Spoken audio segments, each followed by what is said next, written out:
Welcome everybody to the stream. How's it going? Hopefully you're having a good Saturday so far. Hopefully my audio levels are okay. Turn that maybe down just a bit. Yeah, my regular audio interface died, so I had to borrow my brother's, who happens to be sitting right there and conveniently not using it. So plug that in, hot swap, ordered a new power supply for the other one, should be good.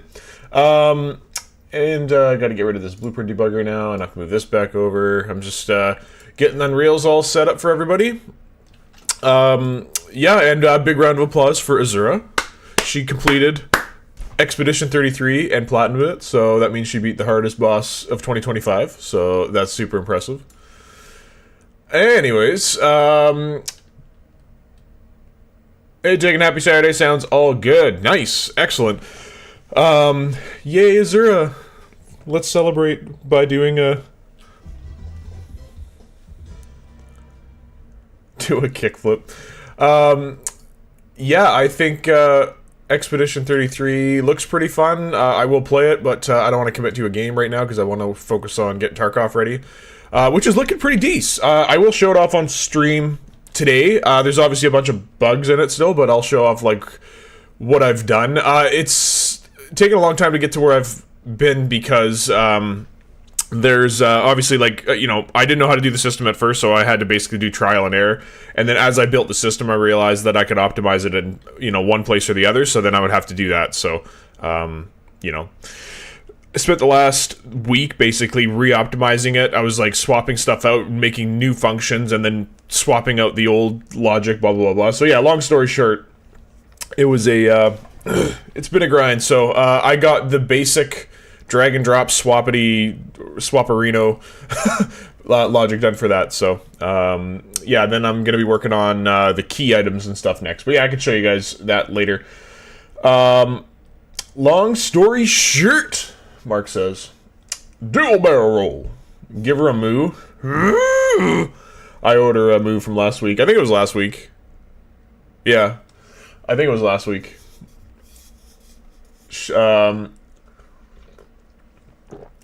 Alright, got my coffee, got my guys. Yeah, let me know, Azura has ever beat Resident Evil 1 Remake on One Bad Zombie mode? Probably not. I don't think I can't recall if she's played Resident Evil. She's not really big on the zombie games, so who knows. Yeah, you were in the doghouse for not giving her a mew. Yeah, pretty much. Well, she paid for a moo, and then I gave her a customized moo, and she didn't like the customized moo. She wanted the original. So, anyways. Yeah, so yeah, Azura's been playing Expedition 33 for, like, forever, because, yeah, I got it for her, I think, like, literally almost a month ago now, and, yeah, she's been just basically playing it non-stop, and she's a completionist, so. I sound a little sniffly yourself? Well, probably. I mean, I just woke up 45 minutes ago, so, and, after taking melatonin, it takes you, like, an hour to wake up, so. But, regardless, we're gonna have a good stream here today. We're gonna be working on the weapon system, and, we can just flippity-flop over into that guy right now. Oh, we're already in it, sorry. We're already in it, buddy. So, I can't remember where we were. I don't know if we finished the... Oh, no, we did finish the inventory. So, that's great. We could do drag and drop today, and I'll try to do... Okay, actually, yeah, we gotta do drag and drop, and then... Yeah. Ugh. I'm like having a little bit of PTSD from the Tarkov for doing drag and drop stuff, but it's gonna be fun. It's gonna be good.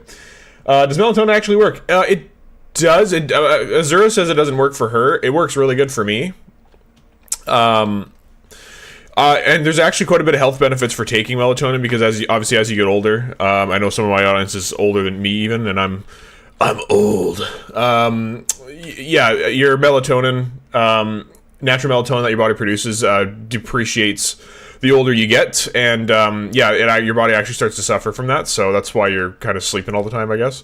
So I hear, but yeah, so apparently there's a huge health benefit to taking melatonin each night, but yeah, it makes it much harder to get up. If you're not used to taking melatonin, 5 mils will knock you on your ass in the morning. You like won't even be able to function. Um,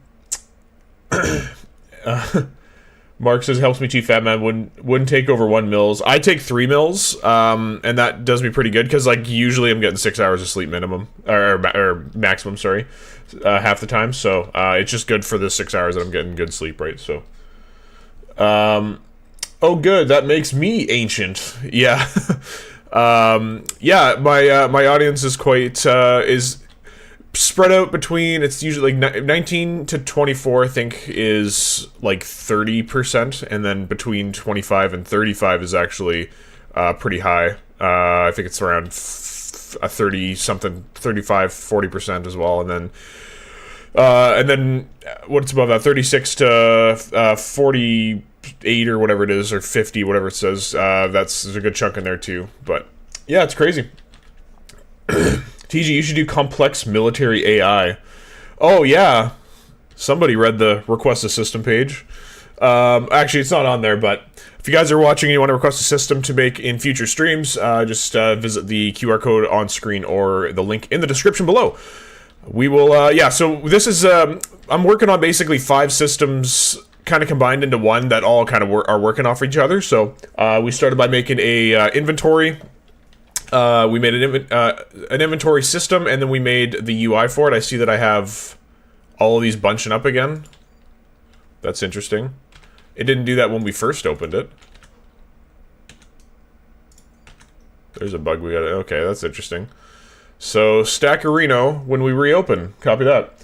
Oh great, I'm at the top of his age scale. Where's my where's my walker? Yeah. TG, you want to try to throw me over my AI so I can see what I've done? Sorry,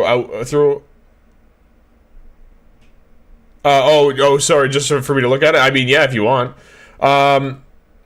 ADHD advert just popped up. Yeah, pretty much. I mean, yeah, so yeah, what's going on there? That's pretty interesting.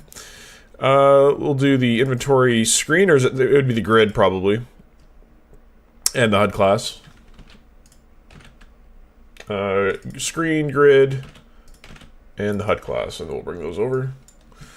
Okay, so it only happens when we open it for the second time. So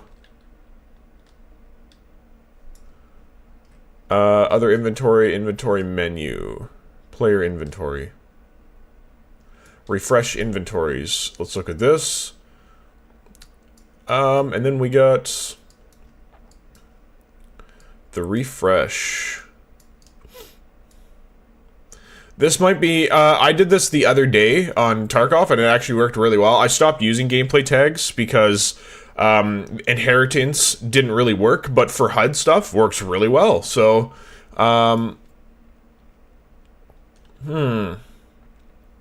health items grid.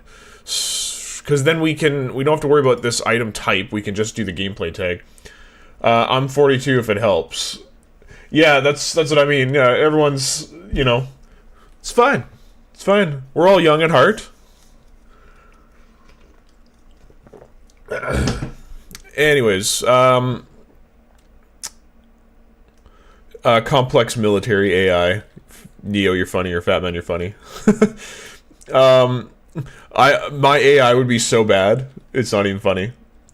The only issue with that is the dependence. Your body needs it to initiate sleep, so taking too much often will kill your sleep when you don't use it. Well, I thought it was stress giving me difficulty to sleep, but maybe you got a point there. Denise, hello, welcome back. So, yeah, I was just debating if we should swap this out for the,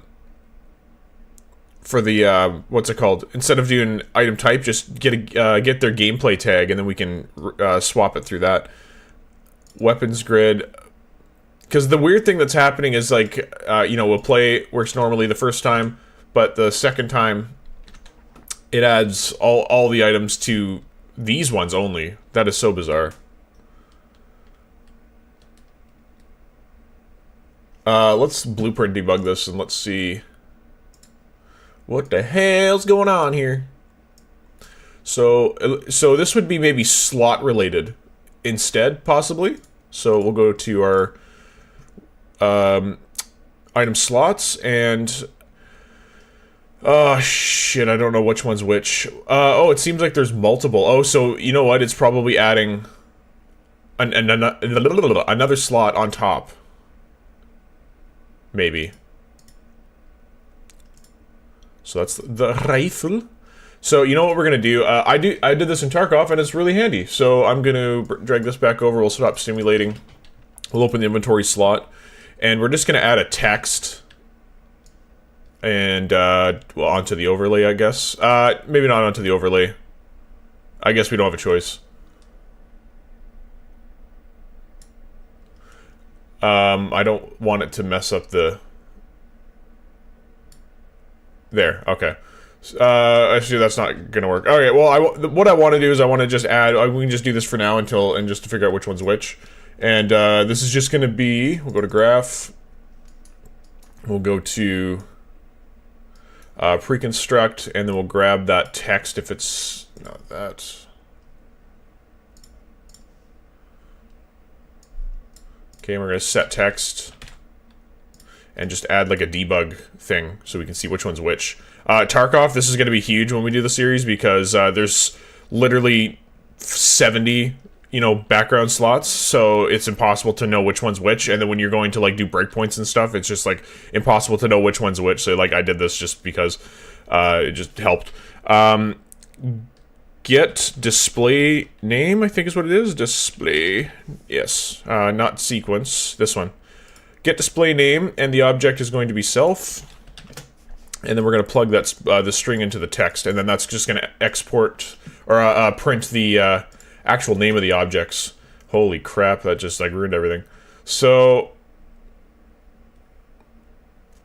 oh, these are their own grids, aren't they? That's why they're 0, 0, blah, blah, 0. Okay. Alright, well, that's good to know, but yeah, I'm gonna get rid of that because that's kind of a waste of my time to have it that big, unless I can just make it smaller. Font. Do like 5. Get out of the way, let's have a look. It's still effing huge. Lame. Okay, anyways, yeah, I'm just gonna get rid of that because it's obviously ruining everything, now that I know what's happening.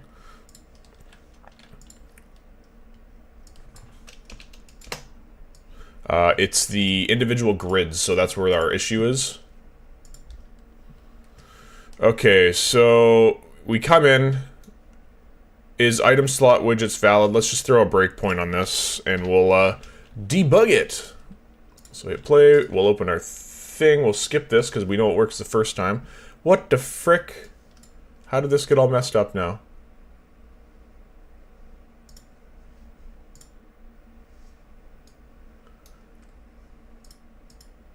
I deleted that, so it should have went back to normal.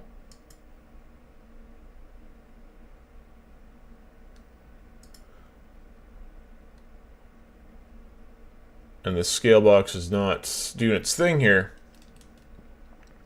Denise says, hope you're all fine this Saturday, gentlemen. Sir, when are the Tarkov series coming out? Is it a goal to reach? I see the goal now. Watching on phone, can't see shit. Just like UI widget design, the slot looks fine, and then you when adding it to the grid, everything goes nuts. Yeah. I wonder if that actually is the problem, possibly, in here. Grid panel. Yeah, we have it set to fill. Maybe I have to put that to auto.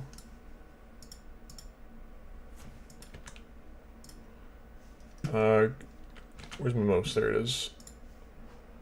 Nope, didn't work. So maybe it's not grid. Fill, but I have it set to fill here. Perhaps if I do this and then this. I'm curious. Skip that breakpoint until we get this. We'll just remove that breakpoint until we get it all figured out here. That's annoying. Anyway, sorry, to answer your question, Denis, when's it coming out? I'm trying to get, like, at least the inventory part of it done, and then I'm gonna record and edit that part, and then I'll work on the next part, which will be the crafting system. What do you guys think? Do you want me to do just the inventory related to the player itself? Because right now I have, I'll show you later, but I have the inventory for like you dragging stuff into your inventory, and then you can interact with like the box, like same idea here, and then you can drag stuff from that inventory into your inventory.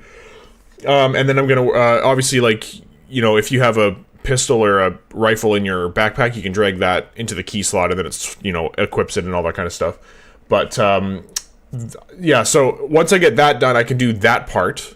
And at least get it out there. And then the next part I wanted to do also was when enemies are dead, it opens up another basically screen for them for their stuff, right? So yes, a sneak peek. Are you clearing the children of the UI arrays before refreshing and loading them each time? I think not. No, we're checking if it's valid. So yeah, that's why I want to see the breakpoint, but now it's, I mean, I kind of want to fix this other thing first here. The grid slot. You know what I think the issue is here, because, like, it started after I added all of that stuff.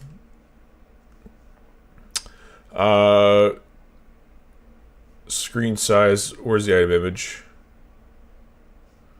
Well, we can't even see the item image right now, because we have it on collapsed. Is that what we wanted? Yeah, that is what we wanted, but we'll just make it visible for right now. Scale box, size box. Size box? I see. Does the size box have to be up here? And then this goes in here? Is that what we did?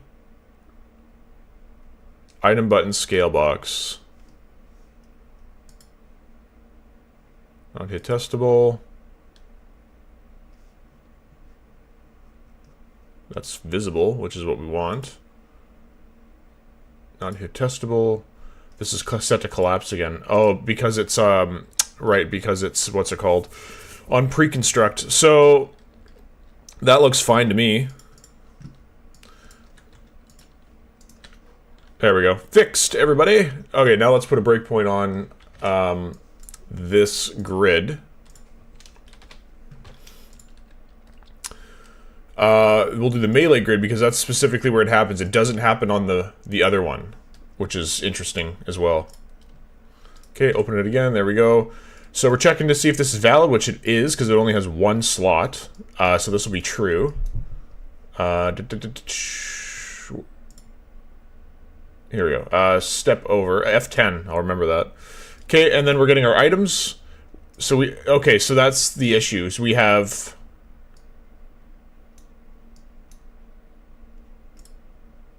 4 items. It's running all the items.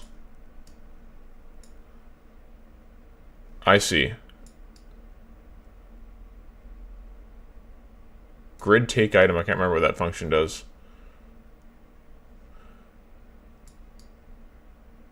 This I feel like this should work though, because let's see.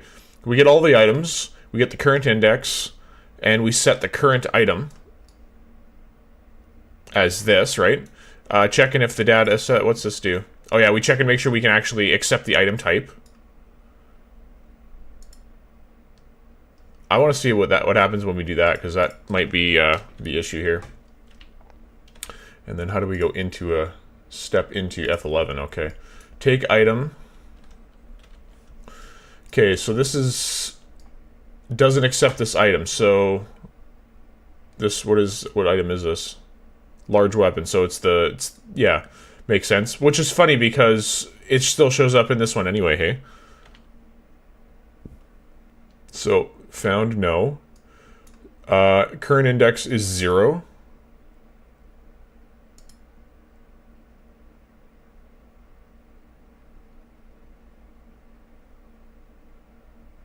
Okay, so this is not valid.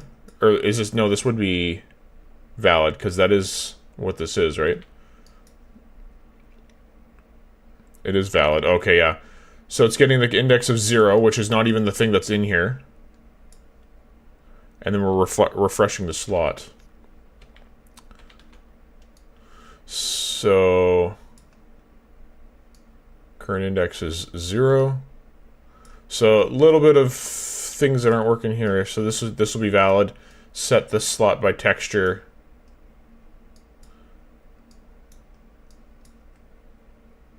Interesting. Okay, well, let's figure that out. Yes, please release Tarkov in stages, please. Yeah, it might make it easier for me too. The looting of the peoples, I don't think would be too difficult for me to implement because it's basically reusing the same inventory and just adding it to screen, so that shouldn't be too bad. The crafting system, I'm not worried about whatsoever because I've done crafting systems before with data assets, so I've done 2 separate ones before. So yeah, making one for this shouldn't be that hard. And then after that, I want to do the beginner tutorial series that I've talked about a few times. Somebody asked in the Discord the other day if I have any beginner content, and I mean, I do, but I don't have a whole lot of stuff, so, you know, it would be good to start. Alright, anyways, back to the grid. So,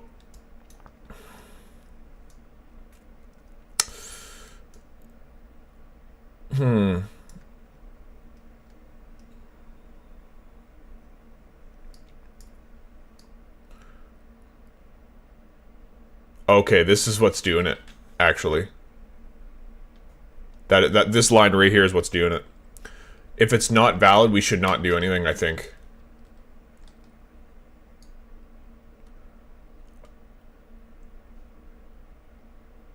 Oh, and then this branch needs to go in here too. Sorry, actually I lied. This should go in here, because if it's not valid, we obviously have new items that fall into this category.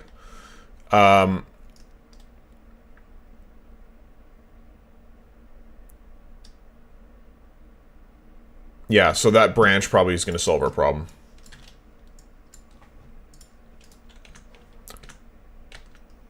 And my tab's not working, so that's interesting. Okay, yeah, that did solve our problem. Quickly looking into the inventories thing here, because this isn't working. Input on key down. Should be working. On key down, close menu. Let's find out why you're not working now. On key down.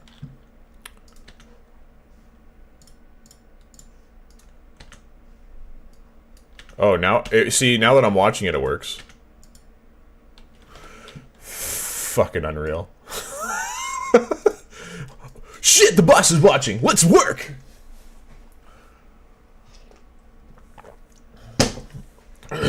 No, in the UI URA, not the inventory one. Oh, I see. Yeah, yeah. Yeah, the bodies would basically be treated like chests. That's dark. But yeah, pretty much. Interact with them, and it's gonna work the same thing as this box does, right? Because when I open my inventory, there's nothing, you know, it's just my inventory. But when I interact with this inventory, it's getting my inventory, and since I'm interacting with it, it's getting this inventory as well, and then adding it to my screen. So it's gonna be the same thing, right? Now the boss isn't watching. Mark's doing other stuff. Yeah, he is. Yeah, Mark's not commenting. That's unusual for him. Okay, anyway, so today we were gonna work on, yeah, drag and drop. So, let's do that. Let me pull up my notes because I'm gonna mess this up for sure. So I wish I had the notes for Tarkov. Mind you, that's really complicated, that one. That one is just super freaking complicated. I keep talking about it. Why don't I just show it while this is loading up? I gotta start 5.6 though. So I'll minimize this so that it's not graphically intensive. Okay, so draggity droppity. Drag and drop for inventory. So yeah, we got to create a drag icon, and then we got to create a drag and drop operation, which I'll show you guys how to do that if you're not familiar. Then preview. This is all stuff we've already basically done. On drag detected, we got to do that. On drop, this is usually the harder of the twos.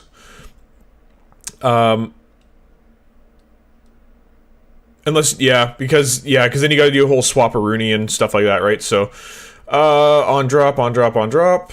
This is all the on drop stuff. And then, if clicked on, add to player's inventory. Okay, so that sounds pretty relatively fine. We'll just wait for Tarkov to load. I'll answer questions. I'm just ripping you, Mark. I'm sorry you're here too. Jeez. Quote of the day, draggity drop.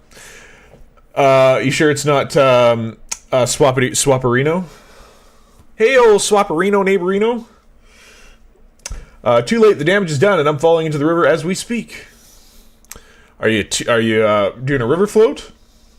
You guys do those in America? Or is that just a Canadian thing?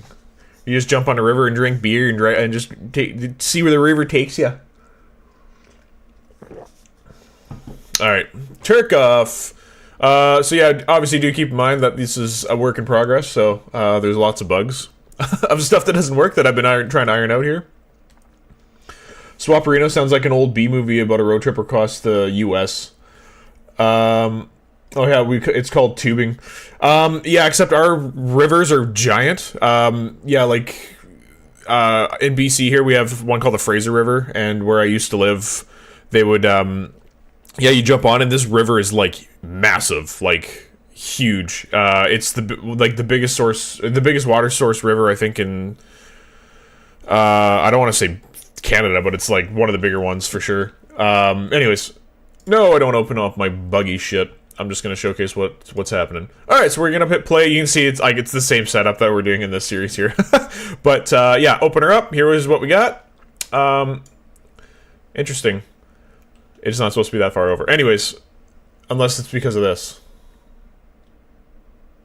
Come on, you can do it. There we go. I'm probably stuttering a little bit because I got two Unreals open. Anyways, this is what it looks like. So I got my key items. You can't move them yet, but you can swap them out when you interact with other inventories. So here's our inventory. We can drag. We can draggity swap. We can draggity swap in this. We can draggity swap. We can draggity swap. I can move all this stuff out, and then I can swap my backpacks. Except my backpack disappeared, so I got to work on that still.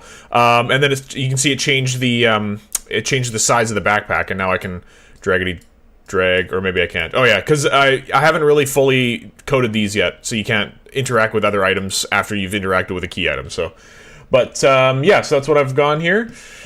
Draggity Swaparino, yeah, right. So yeah, this is what I'm working on first. Obviously, so I'll get all this working, and then including like the dragging of stuff from other inventories.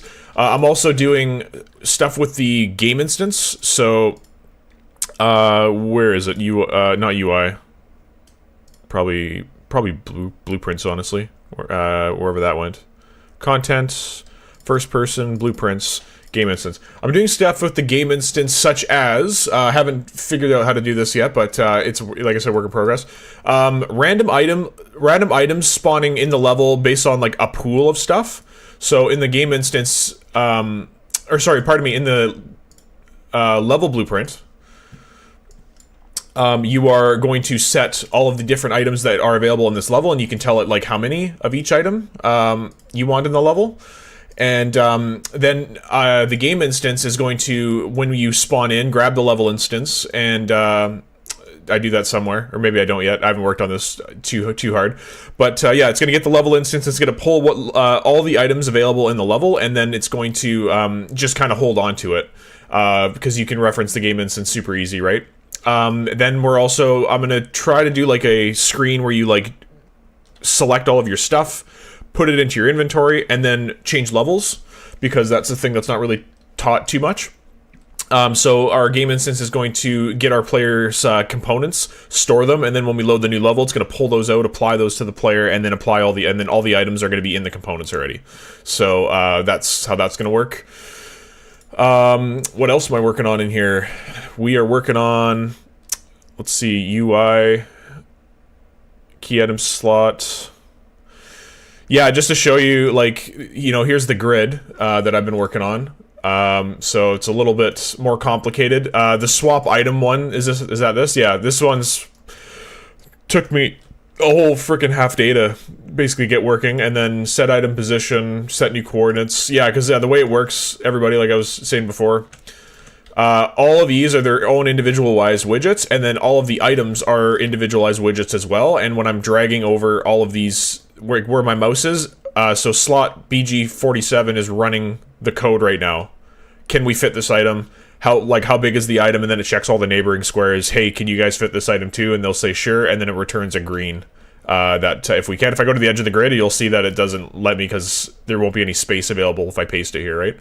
And then obviously the grids themselves. So there's 5 grids, 1, 2, 3, 4, 5, that are all working independently. So when I swap her in here, this grid's doing all the work, but when I swap it over here, now this grid's doing all the work, and then I had to have a reference to all the other different grids and stuff, right? So yeah, it was a lot of work. A couple bugs here still because I told it to, when I leave, it works there for some reason. Like when I drop an item, I told it to clear all the slots of all the colors. I'm also going to do a thing where, like, the drill's kind of got a hard background. I'm going to remove the background, and I'm going to have it set the squares that it's in as whatever rarity color it is. So if this will be like a rare item, right? And then it's going to set all the squares to be like a light orange or something like that, right? So that background can kind of stand out. Mark says, wish we could do memes in YouTube chat. We're so limited here. I can't even react to comments. Like, I gotta freaking type out an unnecessary long reply if no one wants to read unless they're weird. I mean, we're all weird. We'll all read your comments. Did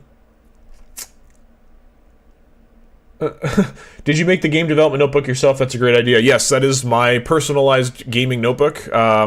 It's yeah, that's literally a must if you're a developer. Just every time you build a system, put it in your notebook, screenshot the code, because, yeah, like, I'm about to do a drag and drop system today, and I can't remember how I did it exactly. Like, I remember the things I needed to do, but I've only done it once, right? So it's better for me to just reference my notebook and see what I did before. And like I've said in a couple of previous streams, now I might have more knowledge than I did when I made that system, right? So I could look at that and be like, oh, I can make that more optimized now, or blah, blah, blah, blah, right? So, okay, so, yeah, that's Tarkov currently. Yeah, like I said, it's taken a lot of freaking time to get to this step. The inventory component is, like, insanely crazy. Like, look at all them functions. And I use most of them, I see some of them only in here, just to kind of speed things up, like, find an empty slot to place item. So yeah, pretty much all the functions look like this. They're all, like, a lot of wires, a lot of, like, basically, if this is happening, do this, blah, blah, blah, blah. So, what program to use to store the info in? I'm using, Obsidian. We're gonna close Tarkov now, because you guys saw it. So, yeah, I'm using Obsidian, which is free, and I'm using a plugin because there's 2 downsides. Number one is when you paste an image, it pastes it as, like, a pasted image. So I just created a folder called pasted images, and I just... Is that where those went? Interesting. Crafting system, we're going to put those into gameplay. Yeah, I was looking for those. Those disappeared. Anyway, so yeah, I put pasted images in in its own folder, and that kind of cleans it up. But yeah, that's one annoying part. The other annoying part is I got a plugin that allows me to zoom in to my images, because before it didn't. And, like, there's no zoom function whatsoever, so I thought that was super annoying. But I found a plugin, and I think you just go to, like, where's settings? Down here, settings, and then you go to oh, which one is it? Community plugins, and you can browse for community plugins, and then image toolkit, I think, is the one I have, is what it is. So if you guys are using this and you don't have that, get that. And then obviously I got a dark mode because, yeah, looking at this all white is just hurts my eyeballs. But yeah, get a gaming notebook, keep track of your stuff, because otherwise, you know, you work in Unreal for, you know, a couple of months, and then you take a couple of months break, and you kind of, like, forget what you've done, you know? So that, I find this super handy. Okay, which real-time fat man shortens to RTFM, which also means read the fucking manual. What's as per my last email, whatever that's short, I use that all the time when I was working in film. Anyways, okay, so that's that. Let's open up this guy. Oh, I was simulating the game, no wonder it was chugging a little bit. Anyway, so let's do the drag and drop now. So, sorry, let's open that back up here. Game development notebook. Where did I have it? Sorry, UI, right? Drag and drop for inventories. Okay, so first we've got to make a drag slot widget, which just generally speaking is going to be a duplicate of your item slot. So we are going to duplicate it, and we'll just call it item slot drag. We'll open that up because you don't need all the same logic in here that you do for the drag. You need... we're going to do something pretty much exactly the same in terms of like setting the data. So set slot data will probably have the same because we might want to reference this to populate new data elsewhere, right? Like if it's the slot's empty or whatever the case is. I mean, I don't think we need to reference that anyway, but yeah, you get my idea. Okay, then when runs when slot is used or changed. I think we're not going to even do pre-construct. We're just going to do, instead of refresh slot, let's call it like set drag widget. Okay. Generally speaking, this should always be valid, so I don't think we need to have an is valid here.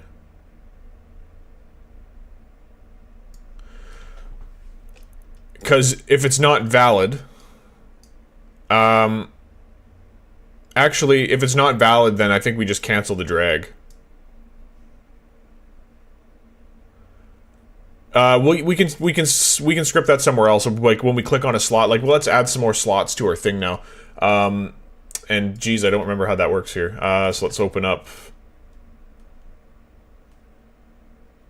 Oh, it's because we shortened our inventory, wasn't it, in our player?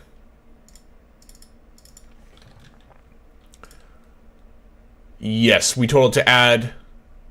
Let's just have our inventory be like 4, and then we can add to it if I think we have it where we add our inventory up 1 if we add more items. So we'll do that just so we have. Oh, it still didn't add it. Interesting. Inventory. Oh, do I have to do it? Yeah, the players in the world.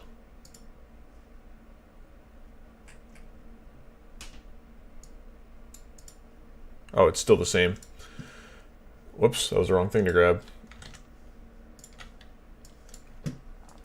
It would be cool for live streams like this if it showed all of our YouTube emblems arranged across an image of a movie theater as if we're sitting in our seats watching. I mean, that would be pretty cool. I boycotted Gearbox since they released Halo PC. Can you try to fix Borderlands 4? It's constantly crashing when I exit the game, and Gearbox are rubbish. Well, you know what? Actually, I was thinking about this last night because anwser was showing me the final boss footage for Expedition 33, which, by the way, my jaw hit the fucking floor. Like, because when I was watching her play before, she's doing like 10k damage. You know, sorry, 10k damage was like a good roll, right? And I was like, oh shit, right on. And then anyway, she fights this this final boss guy who has technically 3 stages, and the first thing she did like 11 million damage, and I was just like, holy shit. One shot him basically for that first one. Then she did the second phase, which is like extremely hard, and she said, or she did 87 million damage. I was like I couldn't believe it. I was like, man, like she one-shotted stage 2, and then something happened with her character where like that character died because of all that damage or something like that, and then she brought in a reserve team, and then finished him off with like 1 attack. So she basically within 3 attacks. She she beat the boss with 1 attack in each stage. I was like shocked. But anwser is really smart with that kind of stuff, honestly. We were playing Grounded, and we were like beating our heads against the wall because we were fighting the infected broodmother, who's probably the hardest boss in that game. 3 stages, and like I just kept nonstop going in with her and just like trying to beat this boss. We just kept getting our shit pushed in, and yeah, then basically she's like, let me handle this, and I was like, okay. And then she came up with like an armor set, a strategy, because she used to play ESO, and she was like top 1% in ESO. So yeah, she basically rolled it like a raid, and then we went in and just completely decimated the broodmother. So yeah, she's good at that kind of stuff. Anyways, Borderlands 2 was an utter gem, absolute artwork, but they've gone far the wrong way. They always do. That's why they can't touch their stuff. A cake with a turd on top is still a cake with a turd on top. Yeah, pretty much. I'm gonna have to renew Game Plus so I can play it. But yeah, anyway, so I was getting to... So, Expedition 33, I'm sure most of you are aware by now, even it's been kind of everywhere. The majority of the team have never made a game before, which is shocking. So, I mean, it's kind of uplifting for people like us who have never made a game before. But yeah, they're the two main guys... one worked at Ubisoft, and the other, I can't remember what the deal with him was, but he did something in the game industry. Yeah, they made the game together, but they got a composer who never composed a goddamn song in his life. They got a story writer who's never published anything in her life. Who they got a bunch of other people too that like never done like a game in their life. Oh yeah, the art director had never worked for games in his life, and he was like drawing stuff for Cirque du Soleil before he got on this project. And yeah, they pumped out this game, and as far as I'm aware, I've never heard Azura complain about if it's buggy or not. 20 people made this game who've never made a game before, and they made a game better than AAA. Like, blows my mind. But, now we know what's possible, right? And they were basically just praising Unreal Engine 5 for giving them the tools to let small teams build games that look like AAA games, right? Yes, I did definitely say shit pushed in. I've been saying that since Christ was a child, so... anyways, I have a lot of interesting sayings. But anyways, we're figuring out why our inventory is not scaling up to 4, which would be in our grid, I would assume. Content, UI. So I like how the first hour, this is going to be just fixing bugs from the last one. Grid. Okay, grid. So we'll take the breakpoint off this for now. Slot widgets, do they exist? No. So they come down here. How many items do we have? Okay. So instead of inventory, let's get our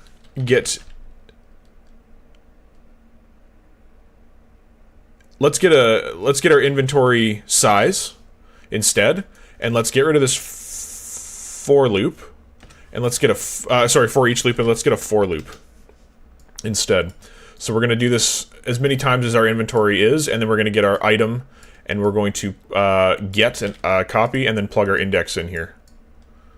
Okay, and sorry, this should be in last index, and this should be 0.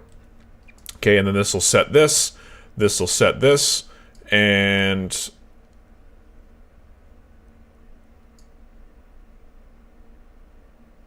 yes, that should work. Okay, sweet. So Unreal, do what I want. Okay. How does that not work? My logic is sound. Errors. Okay, tell me errors. Tell me errors. Tell me sweet little errors. Grid take item. Oh.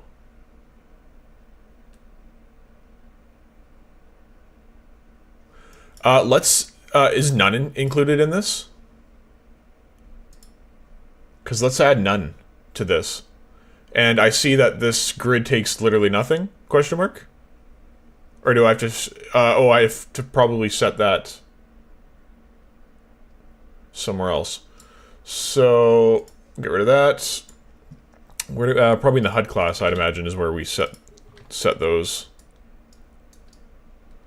Open menu, refresh inventories. So we go in there.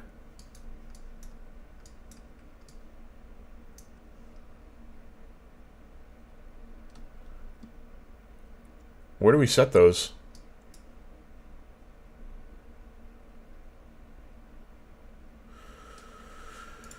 Inventory grid.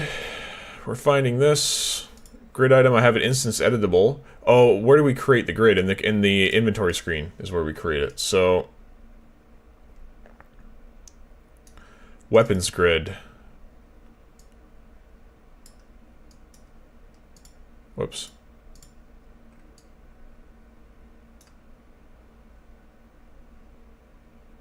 Item type. Where do we set this? I'm so confused. Weapons grid, and then we display our inventory, and then we come down here. There's our item slot.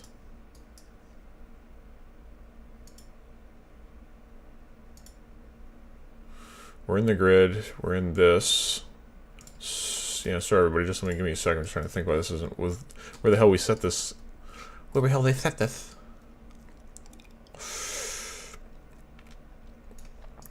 So, refresh inventories. There's our inventory. We first get all the items, add them to all the different things. This is tripping us up again. This for loop. So, I still don't know where we're doing the, what's it called? Let's do inventory size. Get inventory size. We'll do the for loop again. Instead of this for each.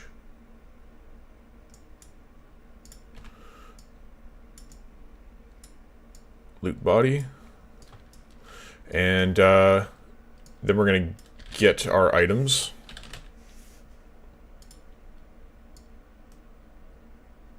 Does that make sense? No, that doesn't make sense in this case. No, I'm sorry. Undo that. It was fine the way it was. We're just trying to overcomplicate it now.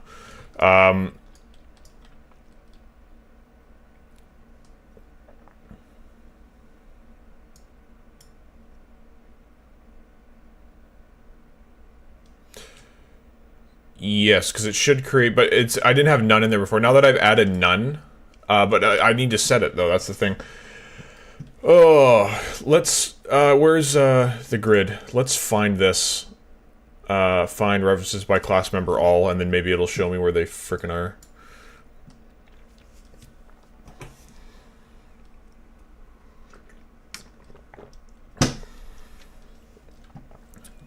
Yes, searching all the fingers and toes where this thing is.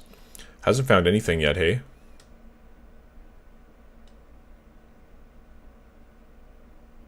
Interesting. Function, get grid items. This is the only place it is.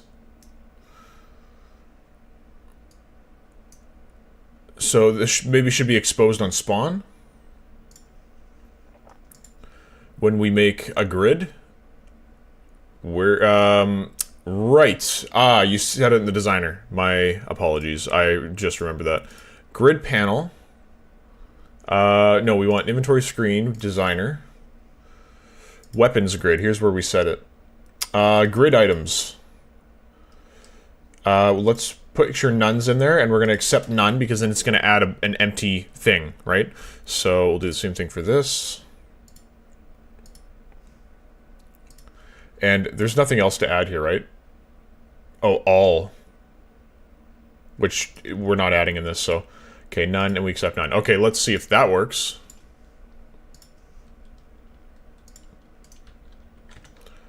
No, kind of.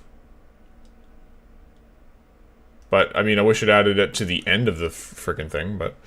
perfect example why solo game dev is so tough. What idiot set this thing up in here? Oh, wait, it was me. Yeah, pretty much. Like, I find in Tarkov, I found myself thinking that all the time. I'm like, this is so hard to, like, navigate on my own. How the hell am I going to teach this, right? Still getting an error on that branch. Okay.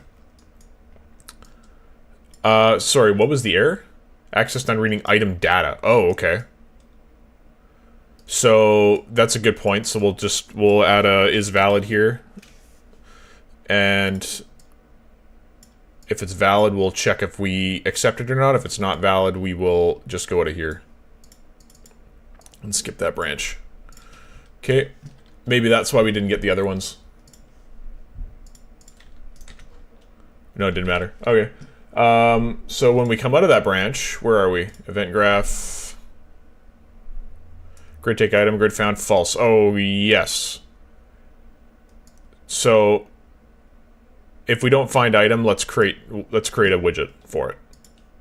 And then current item will be false, and then inside item slot, which we don't have open right now. Inside item slot, when we run that event, we create it, we check if this is valid. If it's not valid, then we collapse it. So that's what we want. So item image, quantity border. Okay, sweet. Let's see if that fixed that. No, it just added more items. Why is this incapable of just adding another effing slot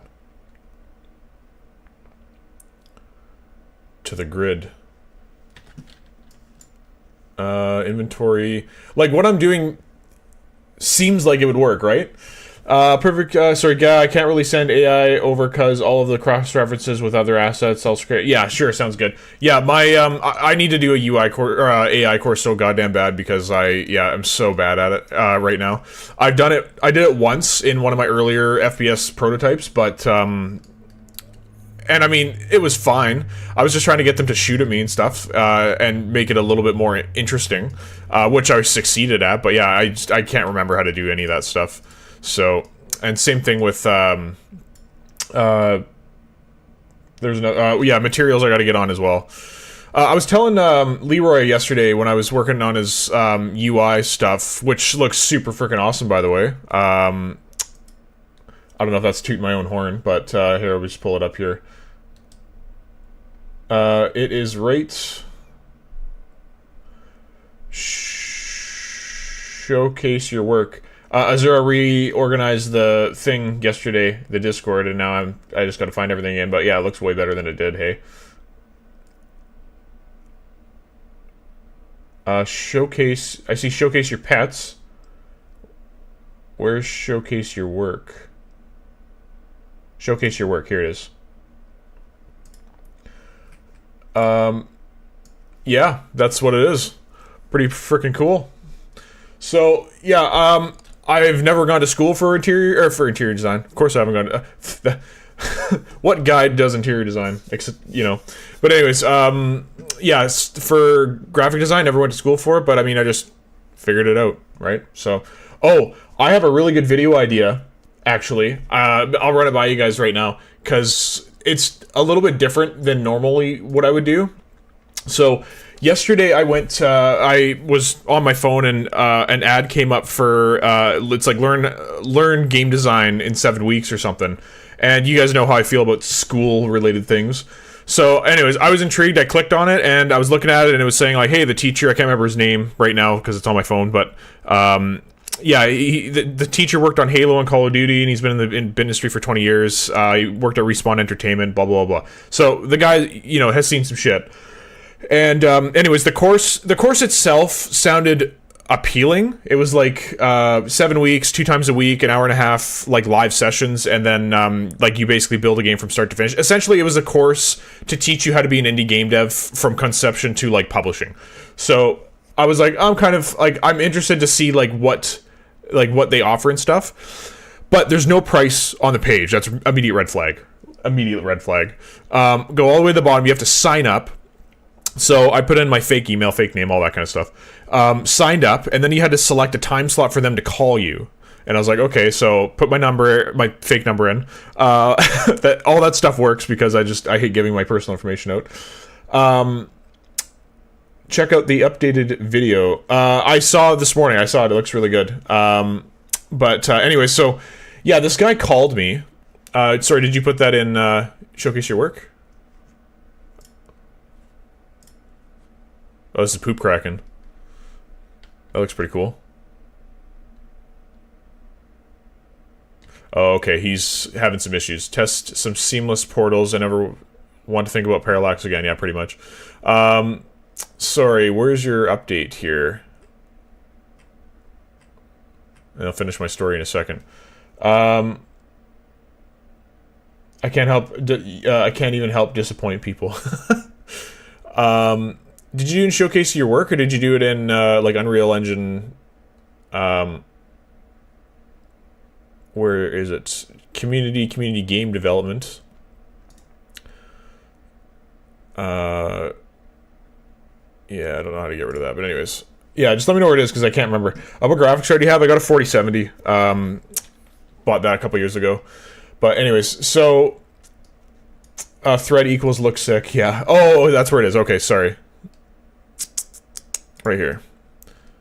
Looks sick. Oh, here's a version without the drop-down and pop-up menu shown. Very good. Did you do that in the... No, okay, I see. I mean, I could have exported one without those if you wanted. You have to do a bunch of extra work. Here's the video. That looks awesome. Welcome to the Proxima Titan's Legacy, a real-time survivor simulation. Input your physiological stats. This will tailor your game simulation to your personal characteristics as starting conditions. Then press enter to begin. Name, me, 35, male. Okay, I read fat earlier and I was gonna get down to that, but that's funny. Body fat. Man, this is insane. Yeah, you were telling me yesterday that your stat system is just insane, and like, yeah, 100%. That's crazy. Wow, look at that. That is really complex. Good on ya. So, did you download Affinity and then export? Because we drew this border yesterday. Did you export that as its own thing, like its own individualized asset? Body fat setting discrimination. Lol, friggin' chat lag. These rocks remind me of chocolate. I desaturate them a bit. Oh yeah. But anyways, yeah, that looked really awesome. Let's go back here because yeah, that inventory looks sexy. So yeah, you did a drag and drop system already, so that's awesome. So this be basically nothing new for you today. But anyway, sorry, going back to the story about the game thing. So yeah, buddy calls me, and the language he was using was like, I mean, I can see through this bullshit right away. Like, you know, obviously the guy doesn't understand that you know, I'm not like a 19-year-old, you know, bushy-eye-tailed, whatever the fuck the saying is, kid that's like, oh, I'll do anything to be a game designer, right? So it's like, I'm friggin' 33 years old, I can see through your bullshit. Anyways, he's like, first thing he said is, oh, we just wanted to have a conversation with you to get to know you, to see if you will fit in our program. So right there, he's already trying to make it sound like me getting in makes me elite.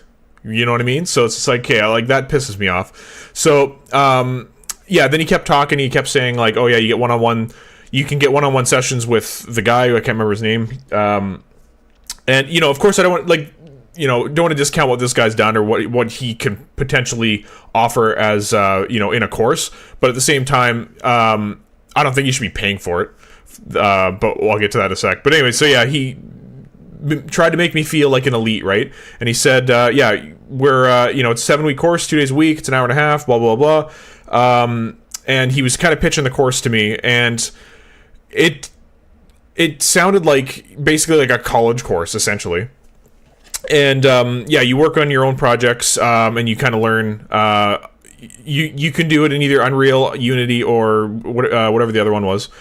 Yeah, basically, it just sounded like it wasn't going to really provide much value to me at all. So, better to pitch a course than to pitch a tent.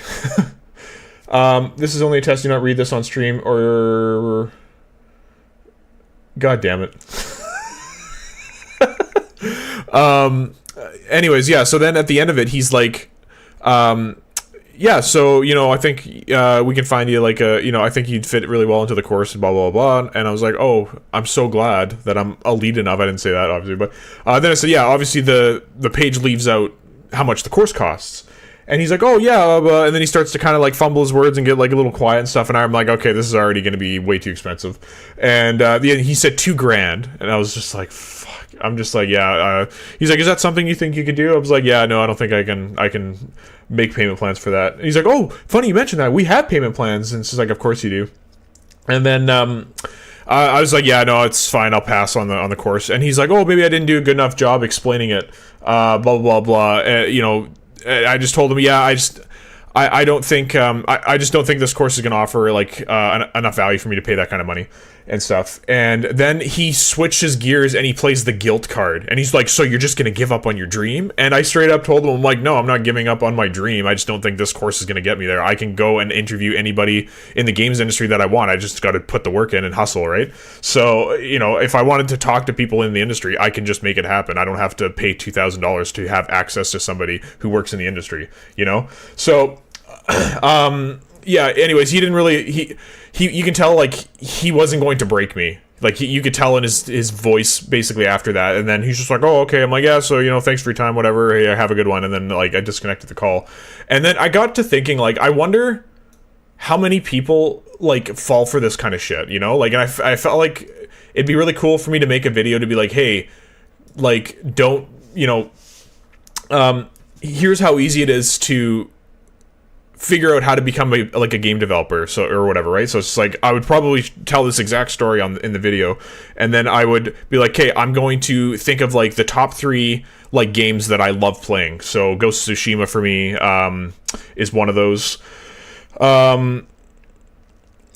I literally can't think of anything else right now. But anyway, so like Ghost of Tsushima, so it's made by Sucker Punch. So it's like, okay, so why don't I talk to somebody who worked for Sucker Punch specifically on that game? So then obviously you got to do some digging, find the person out, like send some emails, make some calls, right? Like I think the hustling part is like the part people are like afraid to do or like don't know how to do necessarily. So it's just like kind of an overview of like how to do, like how you would go about that. And then I'm even thinking like I'll do this whole thing, I'll document me doing it, and then at the end I'll get an interview with somebody, and then I will record that interview, and then that interview will also be content. But it's just like that, and then it's just like how I got that, and then how you can basically do everything that you could ever want to do. You just got to grind and hustle and put the work in, right? So I don't know guys how you feel about that, but yeah, I had that thought last night, and I feel like that video would do very well, not just with my current community, but just with like any game developing aspirating game developer, right? Okay, so I agree. I was looking to get an online degree in game dev for 30 grand, 2-year program. Then I started learning on my own via YouTube videos. Yeah, like you can find everything you want probably for free. There's the odd thing. Well, I shouldn't say the odd thing. There's probably quite a few things that are very sparse in terms of content, and you have to kind of figure it out. Once you get more like intermediate into Unreal, like you can generally figure it out on your own without too much outside help. Like obviously you can search on Google, like how do I do this or whatever. There might be a Reddit post where someone's asking the same thing and someone's telling them, oh, you do it with this or whatever. But then there's also the documentation, right? So it's like, okay, well, I'm working in animation and I want to do this one specific thing. And then you can, like, I just Google it. And then if there's a Reddit post or a forum post or something like that. Oh shit. Look who decided to join. Thanks for the $20 donation. Happy, appreciate it. He became number 1 just from that. That's so great. But yeah, you can just Google what you want and see if there's anything out there, or you can look at the documentation on Unreal Engine's website, right? So I think JPG, when I was doing his one-on-one tutorial, we were talking about that. He was asking if I don't know something, how do I figure it out? I mean, I either just figure it out in the engine, like I know what I want to do, but maybe I don't know the proper name for it or something. I find myself right-clicking and unchecking context sensitive and just like looking at stuff. It's just like if I was working on audio, it's like, oh, what does the audio analyzer do? And then you can look at all the different things that you can call, and you're like, oh shit, what's this? And then I can drag that out, and then Control Alt sometimes gives you more information, sometimes it doesn't. But yeah, and then you can Google what is gate loudness. Then it's going to show you the documentation. There's no documentation for this, probably because it just shows you what the inputs are, which doesn't help anybody. But what do we got here? Best Story 2, just subscribe to the Realm. Welcome to the Realm, Best Story. Okay, so probably should get back to this because we don't even have a working goddamn thingamabob here. So, okay, so first off, what was our issues again? I can't even remember. Right, it adds a bunch of shit that we don't need to the things. So this will be in the grid because the grid's causing all of our problems. If the data asset is not found, we just want to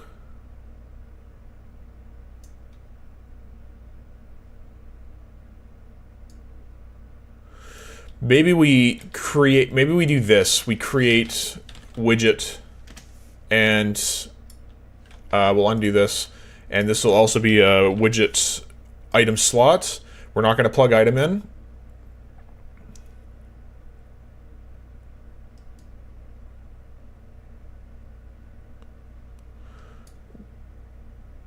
But this is the same thing though, if I'm doing it this way. So, yeah, that's the same thing. So if the item slot widget is not valid, we create a new one, and then we add it to the thing, and then we add it to our grid. Add child. Oh, yeah, that's right. Grid panel, item slots, content.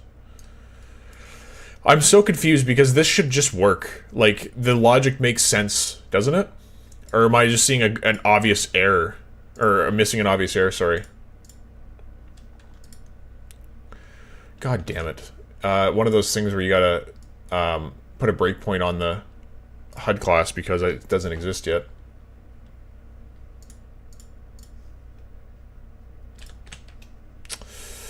And then I'm gonna go to inventory grid and I want to put a breakpoint on.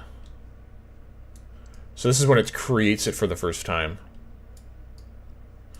So let's put a breakpoint here. And then we'll go back to the HUD class and we'll just exit this and then it should hit that second one. No, it doesn't because, god damn it. God damn it. Okay, there's that. Then we're going to go to the grid and we're going to set this debug up. This is so much easier to debug when you have all three of your screens that you can use. Weapons grid specifically because that's where it adds everything. Okay.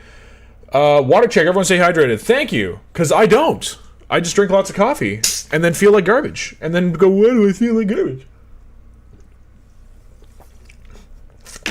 Oh man, Azura was grilling Digital Chaser because he said he doesn't drink water at all, and we're just like, buddy. And the guy, Azura, what was he? He was like 20. So yeah, I don't drink water. I just drink whatever he drank. I was just like, holy shit. And he's like, yeah, I don't know why my skin's like, you know, in bad condition or, you know, why. There was a bunch of things he was listing. He's like, oh, I have issues with this and issues with it. We're just like, dude, if you drank more water, those issues would probably go away. just saying.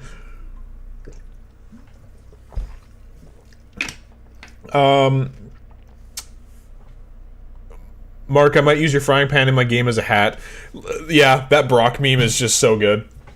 The one I posted in the members area. I'll use my trusty frying pan as a drying pan. Right. The whole thing took me an hour because I flopped when I worked on the handle topology. Oh yeah. Make a pod and make that a hat too. What are we doing today? Yes, Moo. Yes, there is no pinned comment, but we'll move for fun.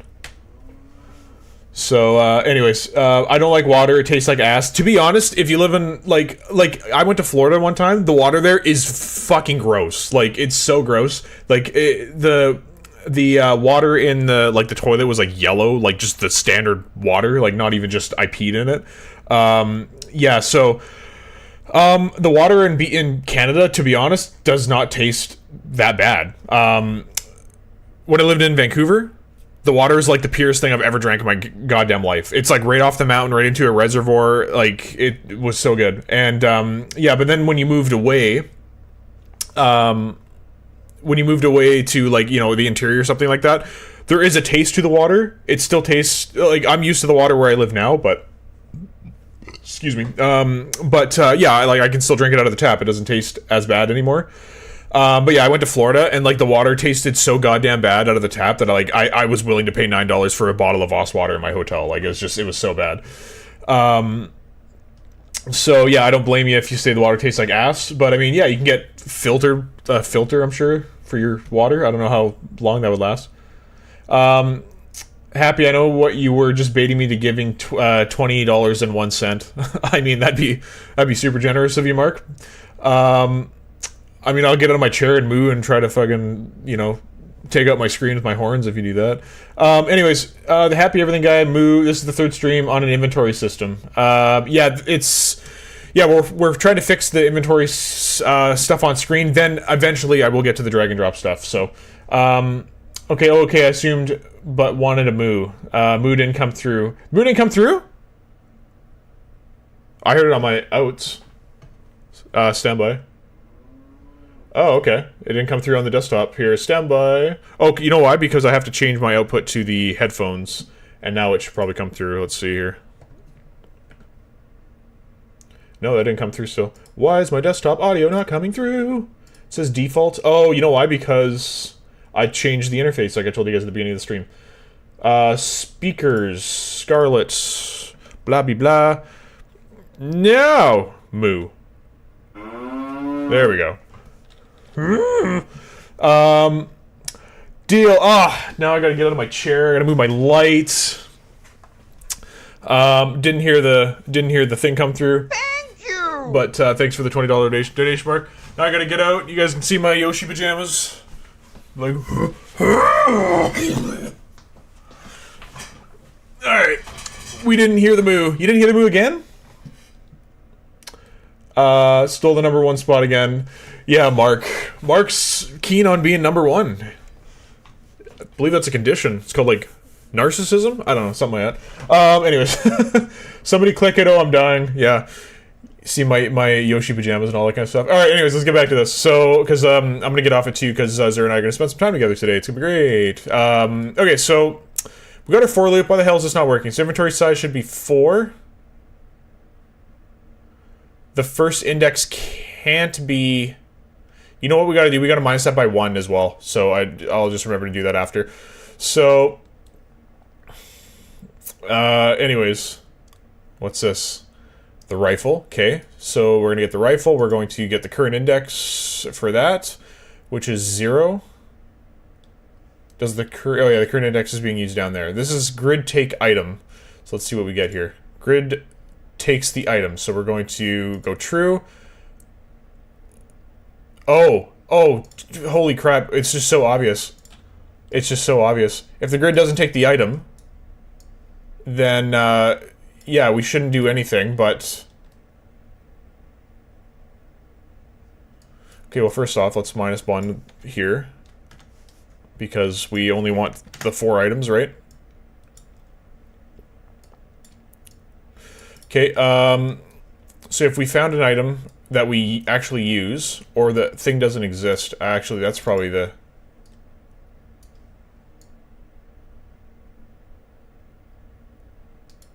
Let's make a 3rd return node.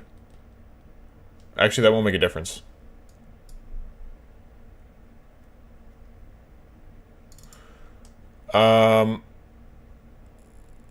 Let's make another output for, let's say empty.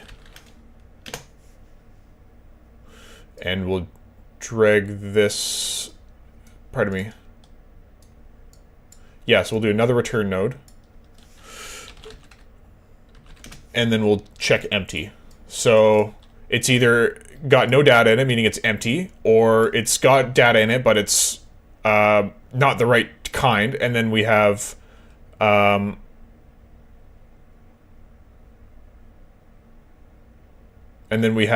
found and not empty. Okay, so we'll hit compile. We'll go back to the event graph, and now if it's false, we want to check if it's empty.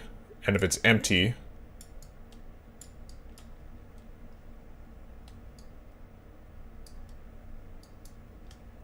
then wouldn't we want to create one anyway? Like, that just doesn't make sense. What if I get rid of this branch? Like, let's just test this out. Let's just get rid of this branch, if it finds one or not. Because there's 2 issues going on here.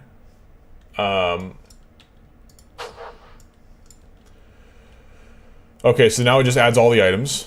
So...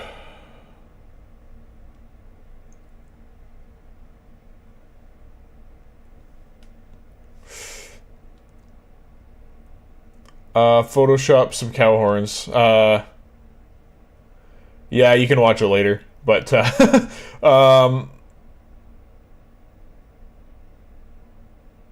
that's funny. Yeah, I'll watch that back later and be like, ah, damn, well, it's for $20. I mean, shit. I don't even need to be a stripper. I can just do cow horn charges on stream, I guess. Anyways, okay, so that didn't fix that. That just makes everything spawn in. So we do need this branch. If we found an item that belongs to this grid, then we want to create a thing for it. If it's empty... Yeah. If it's empty, we want to also create... If it's false, there's something seriously wrong there. Oh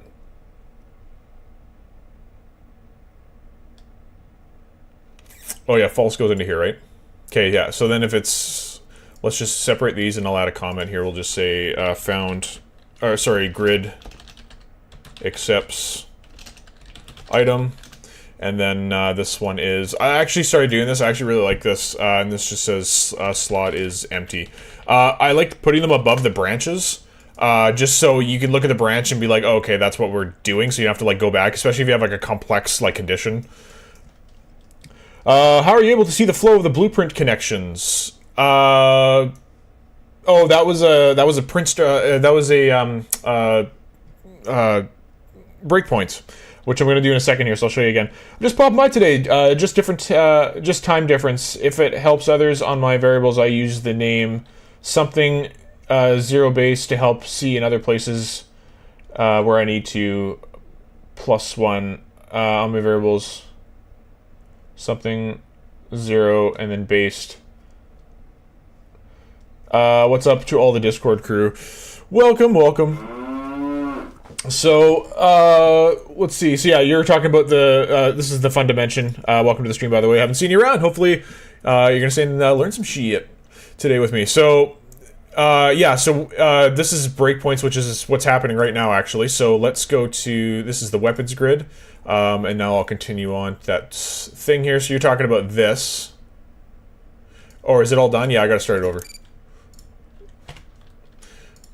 So this, yeah, so you add a breakpoint, you highlight the node, you can push F9 or right click and go toggle breakpoints. That will stop your code at this node, but you gotta make sure that there's a debug object selected. So in this case, it's our HUD class. I had to do that in order to debug the grid because the grid doesn't technically exist yet until I open my inventory for the first time. So now that I'm in here, I have a breakpoint on this, and I gotta now choose this as a debug object because now it exists, if that makes sense. Okay, and then I'm just gonna hit this, so it's gonna go from the old breakpoint to this breakpoint, and now we can check values. This is false.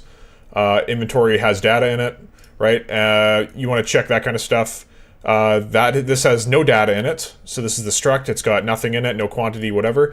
If it doesn't work, like if you roll over this and it says no debug data, it's because usually there's like a higher level of thing that you can reference.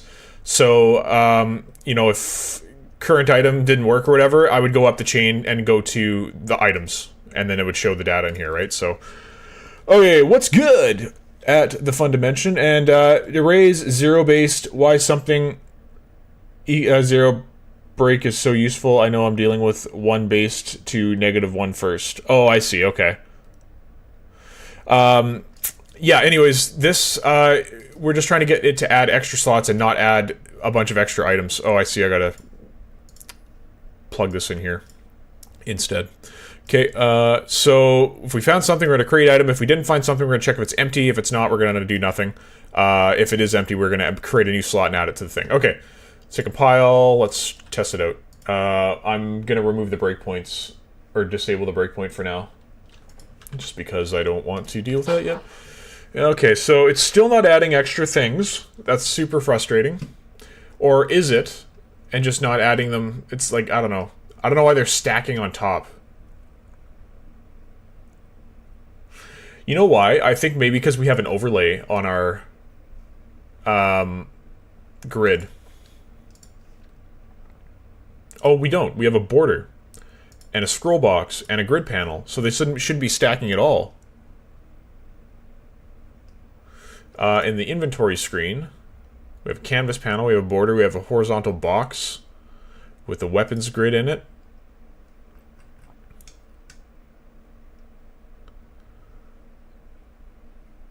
Where's the slot, sorry, again. This has an overlay, which should be fine. Oh no. Yeah, that's fine. Because that is only for this widget, it only has the overlay for this particular widget. So we have the widget set up in the grid. It should just add it to the panel. By the way, let's make the grid panel visible, because we're going to want to interact with the mouse on it. I just noticed that. But yeah, that's so odd that this, like, does anyone have any ideas? Because, like, this should work technically. You have a tutorial on that? What's the name? I've been trying to learn UE for many years, but the education system is a hellhole. Oh, 100%. That's why I started my channel. I hate it. Do I have a tutorial on breakpoints? I think so. Actually, if you watch the latest video... Is it the latest video? Hang on. No, not the latest video. The one before that, where I answer Unreal Engine questions. Somebody asked, "What's some debug tools?" So yeah, I show you guys some stuff in there.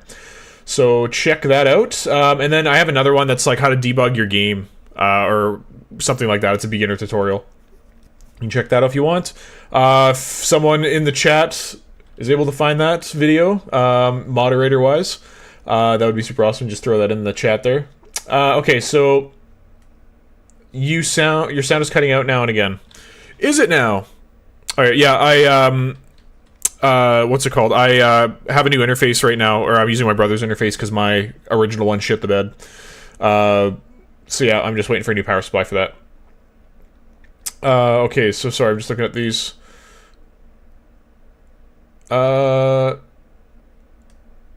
Must be on your end. Sounds steady on my feed. Okay, that's good to know. At Fundimension, Mark says you need to choose a path in Unreal to follow. Either work on blueprints, C++, animations, materials, etc., etc. Once you have a good grasp on each path, move on to another one. Yeah, so like, what's your end goal, right? So think about it that way. If your end goal is to make a game, make a prototype. That should be step one. Make a prototype. Can you get your game idea to physically work in the engine, and then play it, and then get other people to play it and check if not only is it fun, but like, is there things that are not working? Is there things that are working very well? Maybe something that you planned out isn't playing out the way it should be, or it kind of like ruins other aspects of the game. So that obviously is like the point of a prototype. You want to just get it made and see how it all works together. So if you're doing that, you're going to be learning how to do systems probably first. And then, like Mark says, like in a prototype, your animations, your materials, like all that does not matter. It's literally, does your game work, right? And Master Cat Silver, welcome. I'll answer your question in one sec here. I'm just looking for... Yeah, so I would start with blueprints first, because I don't think that... You want to learn the engine, and if you're doing C++, you're not in the engine. You're in your Visual Studio, you're in your whatever, doing your C++, and then you have to compile and rebuild your project in C++, and then you got to open up Unreal Engine to test it. So if you want to truly be in Unreal Engine and learn how to use it, I would start with blueprints, because that's the easiest way to get something prototyped is with blueprints, and then you're actually in the engine and you can test stuff immediately, right? Yeah, animations, materials, etc., that comes after your prototype. That's why I haven't really done much in materials. I'm not insane with animation. I know how to do it and stuff, but yeah, I've put all that stuff aside until I can prototype my game, and I've basically just been prototyping stuff for the 7 years I've been in Unreal, so I got to start branching out a little bit, but... okay, anyways, what's the problem with the inventory? So right now, it's... If I just simulate it again just to show you, so... for some reason, this slot only adds items that shouldn't be adding. So, and now that I say that out loud, maybe I will check the inventory screen and check this weapon grid. Yeah, it should not even be adding melee stuff. So that confuses the shit out of me. So, oh, somebody subbed. Master Cat Silver, thanks for the sub, appreciate it. So, whoops, that was the wrong thing to grab. That was my OBS. I want to grab this, because I want to put a breakpoint back on this. And then let's see what the hell's going on. That's the only one with a problem right now. Which is funny, because when we started the stream, it was the other way around. That was the one that was working, and then now, this is the one that's not working. So, in inventory grid, then we're going to do... Let's say, yeah, we'll do the breakpoint there again. So we'll simulate, we'll open the inventory, that'll trigger that. Then we're gonna go to grid, and we're going to debug the weapons grid. And we're gonna hit this, we go to this breakpoint. Okay, so the items that we're currently working on. So first off, rifle, then sidearm, then melee. You know what? Yeah, no, the sidearm should go in here, right? I think it is in here. Okay, so we can skip the first couple. So I think I can do this and it'll trigger it again. No, it won't. I gotta do it on current item. And I'll get rid of that.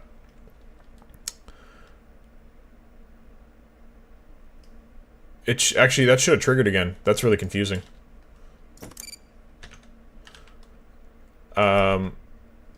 Oh, hang on. Refresh. Oh, yeah, that's right. So we're going to simulate it again. We're going to open up the inventory. We're going to select weapon grid. I hate how you have to do this every time. I wish it just held on to the data in here. Because, like, it obviously exists, right? Little annoyance, but whatever. Okay, so current item. So the index should be 0, which I can't reference, which is really annoying. So that's 3. So yeah, there should only be 4 of these running. We got current item. We're going to keep going. Does this accept the item? It should. So this is true. We're going to create a grid. We're going to add it to the slot widget array. Then we're going to add it to the grid panel and set padding. And then it should go back to the for loop, which it did. So this is going to be the pistol now. It's the sidearm. So sidearm. This should all be true. Create a widget. Add it to the grid. Go back to the beginning. This is now the melee. This is the one that it was adding to the thing. So there's the melee. We're going to keep going. This should be false. Or it should be false, and it should go down to this branch, and it should check if it's empty. Oh, you know what? I just realized an error now. No, that's correct, actually. Sorry. Event graph. So this is false, and this is false. Okay. And then this is the grenade or health pack or something. Health pack. So this should be false, false as well. Which it is. Okay.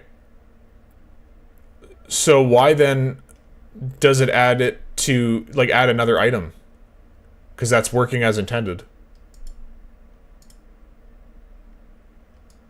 Okay, now this is firing off the next set of items.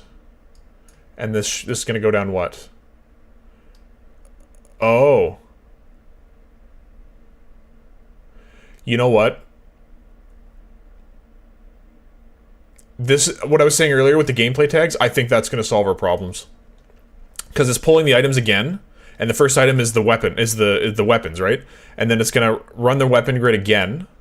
It's going to run this again. It's going to check this is valid now, and then it's going to come up here. And then if it finds one, it doesn't, and then it creates another one. Okay, yeah, so that actually might solve our problems. I also don't need to run this again, because I just ran it here.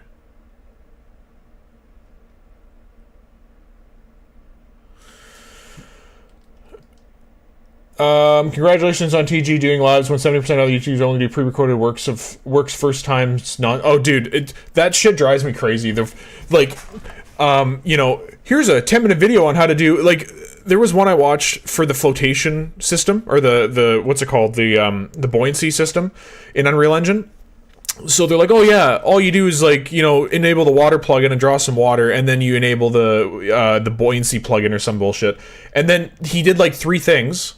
And then he's like, and my boat floats. And I'm like, cool. And I put my boat in, and my boat didn't float. And I was like, what the fuck? So then now I'm in the comments looking to see if anybody else had this issue. And then I'm in his, you know, in this Discord trying to find the answers to all these questions. I fooled around with it forever, and I just couldn't get it to work. I was like, this is ridiculous. So yeah, that happens way too often, where like people just show you how to do the thing, and then that's it. That shit drives me crazy. So in all of my videos, if I don't ever do this in a video, I want all you to call me out on it, by the way. In my videos, why are we putting this for loop here? Well, because, right, I'm going to tell you why. Because our inventory items are just going to run every single time, but we want to add the empty slots, right? So we're going to check our inventory slides, and then we're going to add a slot every time that an item is empty. Because that makes sense, right? So yeah, I'm going to explain why I'm doing what I'm doing, because how are you going to get better at Unreal Engine if you don't know what the hell's going on, right? So yeah, that's one of the things I really focus on my videos. It's like explaining stuff really, really well. Fun to mention, I'm making a prototype monster tamer catcher. Yeah! Let's fucking take down the Poke gods.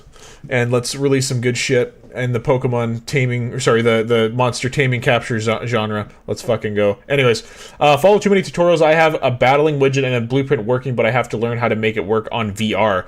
Buddy, you're blowing my mind. A VR monster tamer? That sounds freaking dope. I want this. And I can tell you right now, Nintendo has no patent on VR. I just saw the Mark's comment. I can tell you right now, Nintendo for sure doesn't have a patent on VR. They're in some deep shit right now anyway, because their patents are all collapsing and the patent offices are canceling the patents they got because they realized they made a mistake and it's not original content. So, congrats. Yeah, I grew up playing Pokemon a lot. I'm still a Pokemon fan, as you can see, right? So, but, I mean, I don't agree with anything Nintendo's doing. That's just such fucking garbage behavior. And, you know, I'm not a big fan of patents in the gaming industry anyway, because the Nemesis system, I probably would give a pass to. It's really shitty that they did patent the Nemesis system, because it's just such an intuitive and new idea for enemies to be able to remember you and your past encounters with them. Super cool. But so that one I would probably give a pass to, but just in a general sense, everything else is can be conceptualized.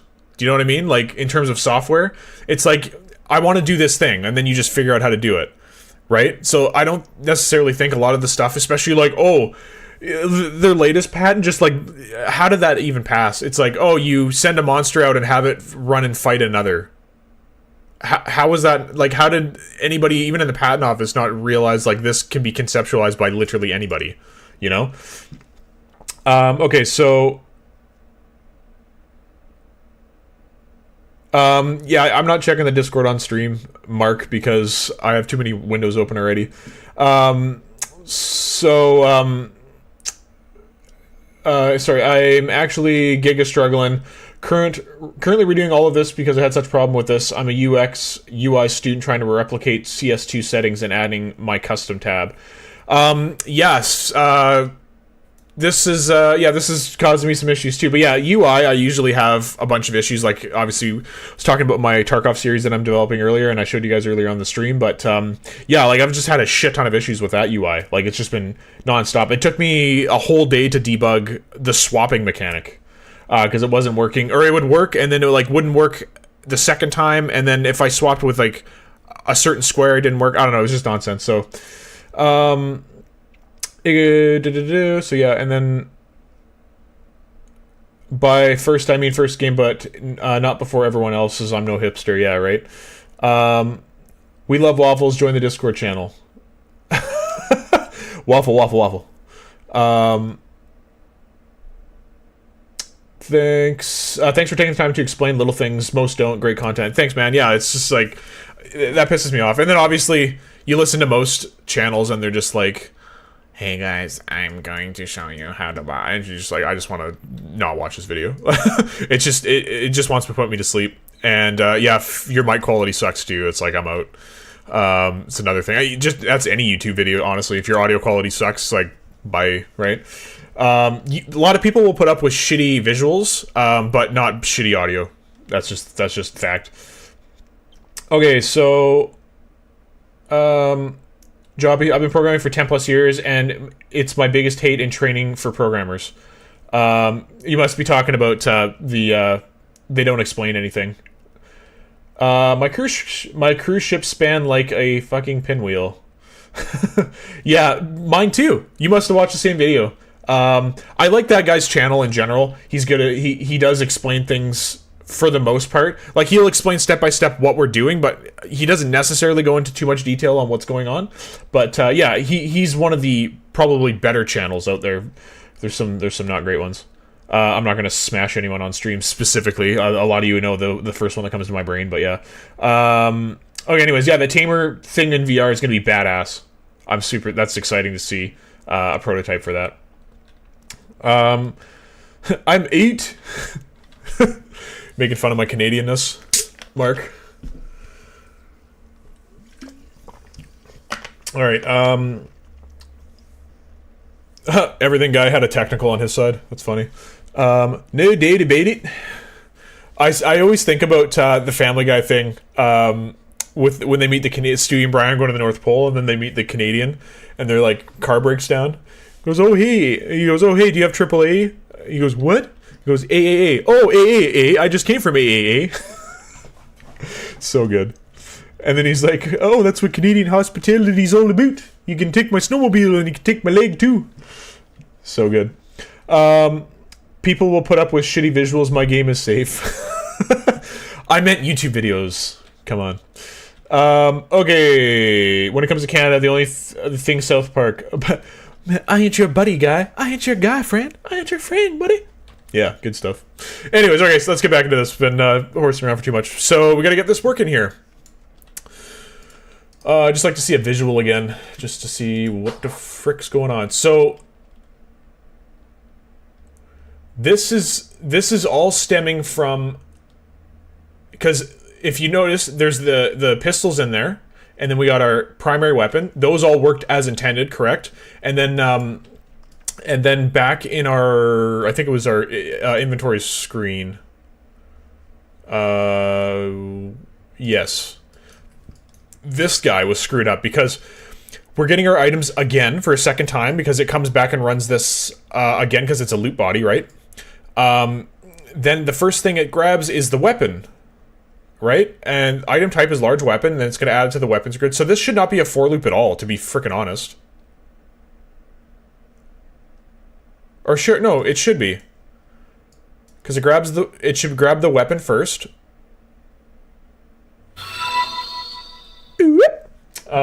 Seaworks just subscribed to the realm. Welcome to the realm. Seaworks. So yeah, hopefully you guys are enjoying this so far. I appreciate the support on the stream here. But anyway, so we got this running. This should only run 4 times, right? Out of the loot body, and the first one it gets.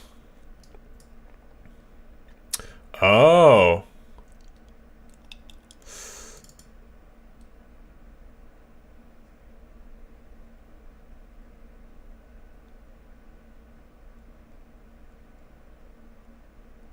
You know what? I just thought of something, actually. So this display inventory, we should add... We have the inventory already. We need the inventory size, and then... Instead of getting items, let's get items. Let's make this a variable.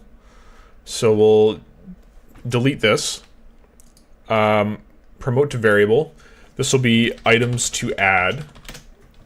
That's going to be an array. Let's make that instance editable and exposed on spawn. And that way, let's set it here too. Or maybe we don't need it. We don't need to expose it on spawn, actually. And plug this in right here. We don't actually need to make it expose on spawn, or instance editable. Sorry about that. But yeah, so we are going to grab the items that we need to add.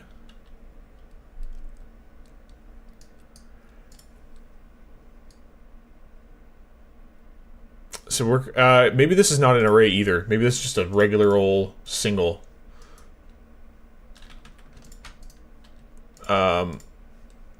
Single.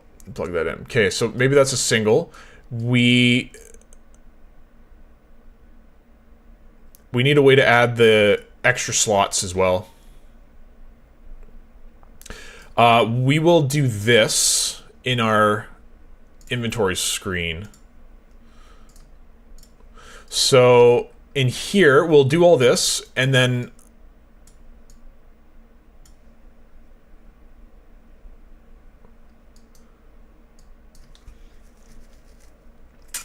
just trying to think how to get.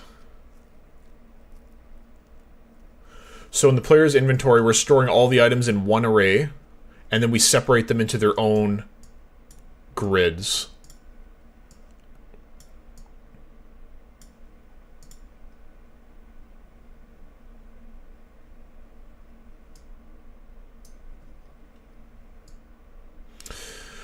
So we need a for loop here somewhere to add extra grids, or extra slots to the grids.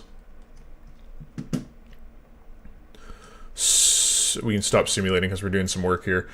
Giving Henry Candle, I mean, sure, Mark, yeah, maybe you should not say that on stream. Jeez.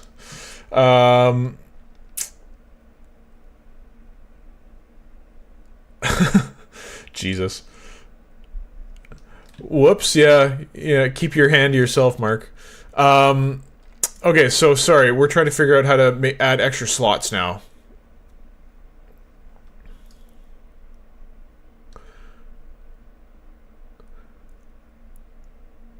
because if you want to add extra items, you know what I'm saying? So perhaps, I think the only one that would actually need that is probably your items grid, because if you do this, skip all this, if you do this, then your weapons, ideally, like your primary and secondary weapons are what they are. You can probably swap those ones out, and then your melee, you probably only have one melee item that you could swap out. So for items, you would want to have a bunch down here so that you can add extra items, right? So where was I? I was in inventory screen. So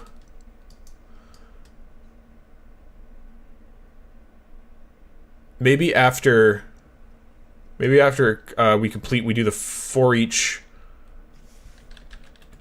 loop here, and we're gonna have to create a inside the grid. We're gonna have to create a new variable called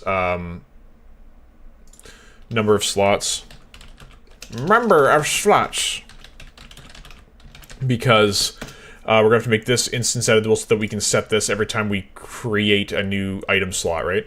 Or whatever slot. So by default, let's make that let's make it 4 by default. Okay, because we're only doing this for the item slot. If you guys wanted if you're doing your game and you're following this, you can do whatever, right? Funny trying to watch his mind refocus. Well, yeah, because it's hard when you're got ADHD, even medicated. It's just like you're hyper focused on something, and then I read your comment that's like giving an HJ to somebody. It's like, ugh. So just blame Mark. Anyways, so now I forgot what I was gonna do because Mark distracted me again.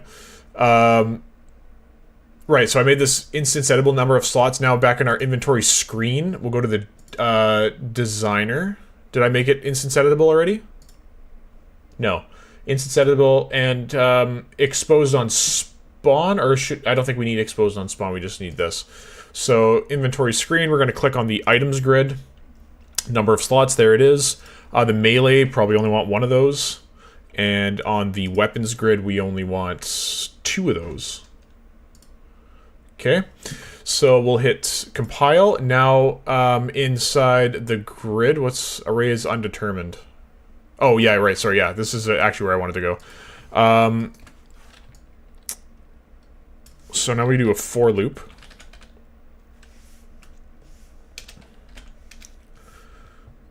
Okay, this is going to be slightly tricky. Variables, components. No, let's not do it in here. Let's do it inside the grid. So we're going to do this regardless. So we'll do a for loop we'll get rid of... So we might not need our inventory anymore, because our inventory screen's going to handle it.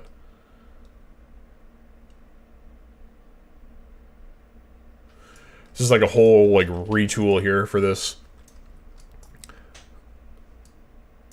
So let's get rid of this. We're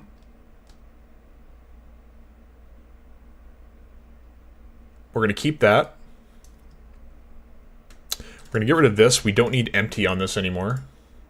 We will still keep the is valid. And sorry, I'm not explaining anything right now because I'm just trying to, like, in my brain, make it all make sense to me first.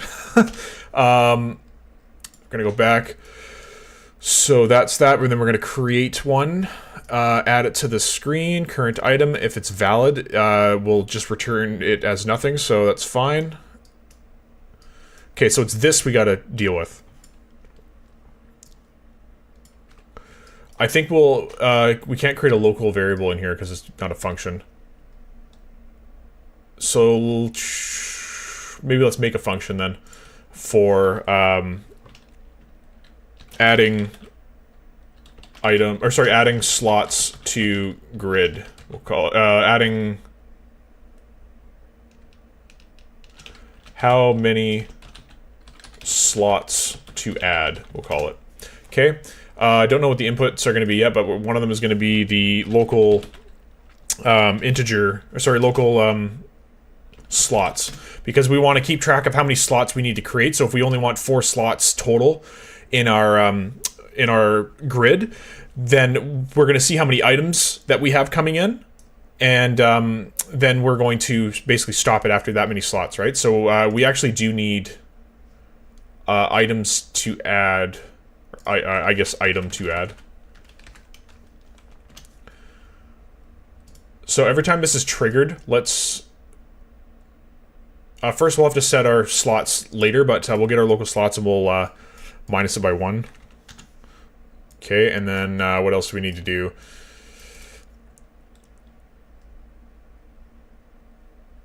I feel like this is all we need to do, to be honest.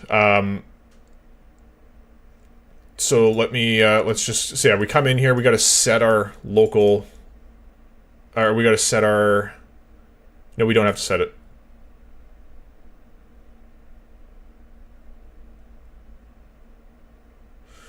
Oh, my brain's starting to, like, my head's starting to pound a little bit.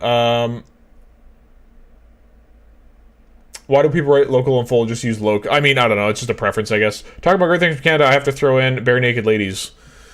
I personally don't listen to them, but yeah, they're a Canadian icon. Like a lot of them. I think the most Canadian band that a lot of people outside of Canada haven't really heard of is Tragically Hip. A lot of people listen to it and be like, he can't sing. I don't know. It's just the content of the songs and like the music. It's like a hard rock band, or a rock band, sorry, from like the 80s and 90s. So good. Check them out if you haven't heard them. If you're into some older rock stuff. Anyway, so yeah, we check if the slot's available, or if there's any slots that exist, and there's not. So now we need to get our current item, and we need to. Okay, right there. So I think we literally just start like this. Like, seriously. So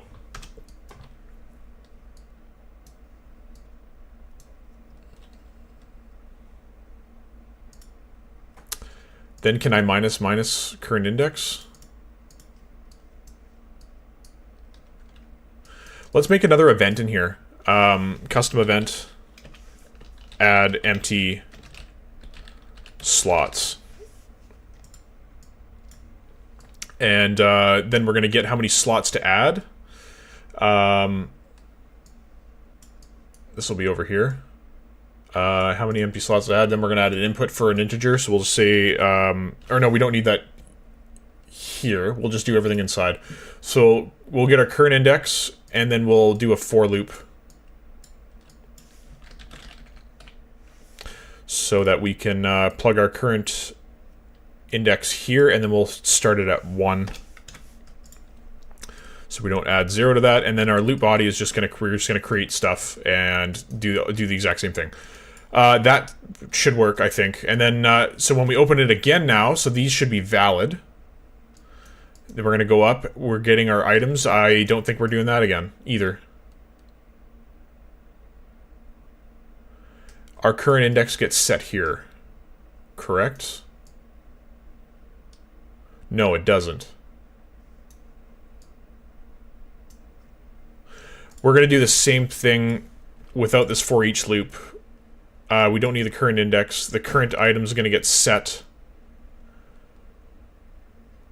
We don't need current item to add, so this is actually wrong.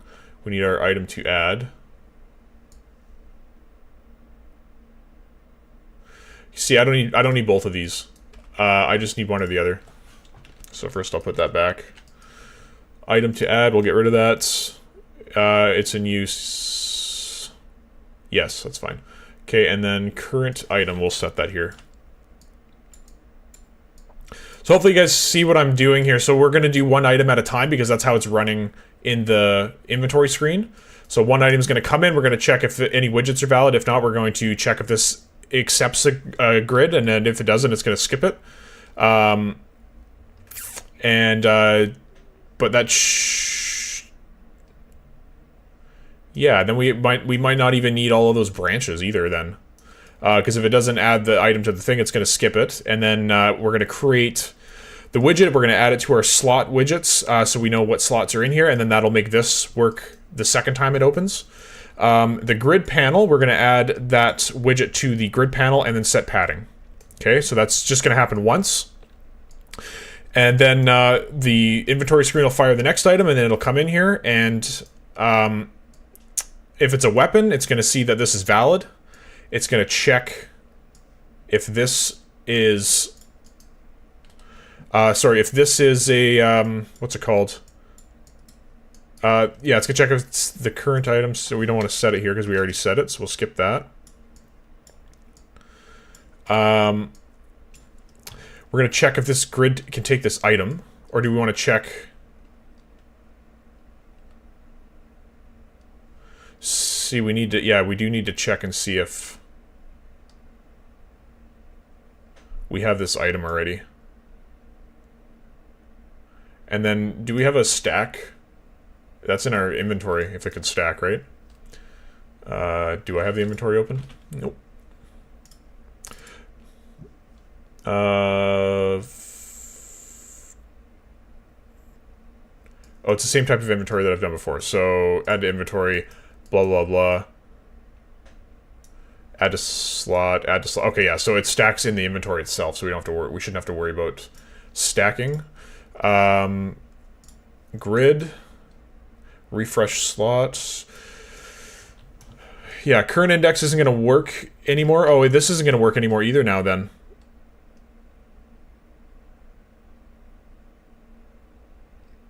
I just realized.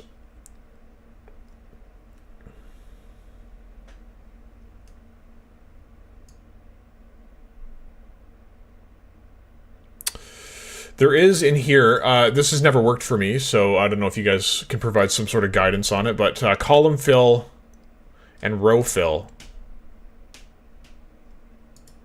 I don't know why this never works for me, or what the hell why this is an array. Back to the code peeps. Great checking in the flow of code, TG. Really a quick review, seeing what's now obsolete.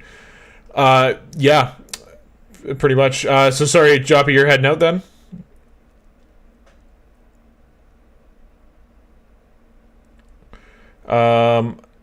Try to... like I'm legit guest working myself a bit using ChatGPT. In school we still use Unity, but we'll end the next year with Unreal, but I really want to go Unreal ASAP. What's the best way to learn blueprints? Any tips? Best way to learn blueprints? That's tough because it depends what you want to do, right? So if you want to... Just having a thought here. Actually, you know what the best thing to do is? There's a... if you open up 5.7, there's a... Or, sorry, in the Epic Store or whatever. I'll just open the Epic Games or whatever. There's a... Oh, you're working with Common UI. Okay, right on. So this is like a... Kind of a late beginner stage project, but it's really good just to see stuff and see how it works. Let that load or whatever, but it's called the Build a Bot or something, whatever the hell it's called. Build a Bot something or other. There's also like, I know that you're obviously working in Unreal Engine already, so you don't need to do like the beginner thing, like the beginner tutorial. Unreal Engine library, I guess, or no, samples. Yeah. I saw it here before. I think this just got to load. It just takes a second. I don't know. Or did my thing freeze? Oh no, it did freeze. It's just at the Epic Store is taking forever. There we go. Okay, it's called like Build a Bot. Yeah, so there's content examples. There's why can't I see this anymore? Or is it in library? I hope you guys know the one I'm talking about. It's only, I think it's, oh, maybe it's in the splash screen of 5.7. Yeah, I think that's what it is. So yeah, it's in the splash screen of 5.7, but it's called like the Build a Bot thing. Yeah, you just said it's in the new launcher. Yeah, so that's where it is. Open that up, check it out. There's like a bunch of great stuff in there that you can just kind of reference. If it's like, oh, hey, how how do they do, you know, XYZ? Then you can kind of look into that system and you can see nodes. Like, I've looked in sample projects before and seen nodes that I didn't know existed. I was like, oh, damn, I didn't know that you could do it that way. And then that, like, I learned stuff that way still too. So, and then, yeah, just try to build like one thing at a time, right? So it's like, okay, we're building a health system, cool. You know what you want to do, and then you can Google it or whatever if you're unsure of like the types of nodes there are, or you can just literally right click in the graph and be like, hey, I know what I want to do is math related, so you can just go down to math, right? Here's all the math things you can do, right? Booleans, there's obviously like date times. Like date times, there's some stuff in here that I didn't know existed even when I made my day-night cycle with the world time. So that's pretty cool. And then, yeah, floats, geometry, like, yeah, you can just look at all the different types of math nodes in here, for example. And then, yeah, if you're working with materials, I'm sure there's a material thing here somewhere, right? Probably more in the material editor than in here, but yeah, so just keep plugging away at stuff, and you'll encounter a problem, and then the kind of journey to learning is just figuring out how to fix it, right? Or how to do it. So yeah, just keep making stuff. Check out those sample projects. You can learn quite a bit by just referencing the code in there. Anyways, okay, so back to this. We're trying to figure out this problem because the current index for my grid is not going to work anymore because we're not doing a for each loop. So in here we have the grid panel, we have the column fill and row fill, both of which are arrays, which doesn't make sense. You would think that they, or hang on, maybe is this the padding? The column fill rules. So in a situation like this where I'm like not sure what to do, I'm going to go to the Unreal Engine documentation and look at it. So I'm just going to pull it up here on the other screen. So I'll search for it. UE5, grid panel. Oh, look, there's a Reddit post about it. So, yeah, so here we'll... attempting to make a Jeopardy board game, blah, blah, blah, blah. Read more, don't care. For the money... The scale box, I don't think... Yeah, uniform grid panel filling. I'm attempting to make Jeopardy. I cannot get the text to reasonably fill the grid slots. There's always either some kind of overflow or missing space. See what he had. Yeah, for add children to uniform grid. Oh, is that what you got to do?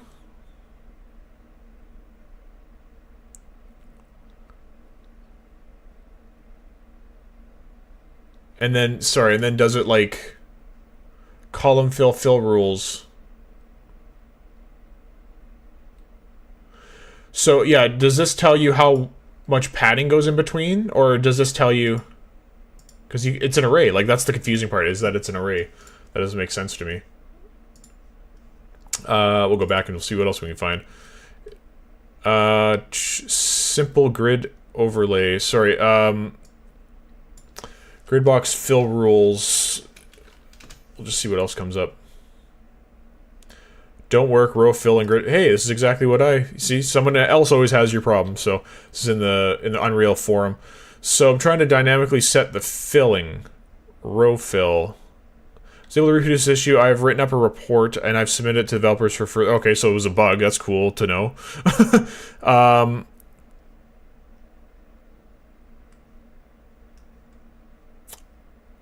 Public tracker. This issue won't fix.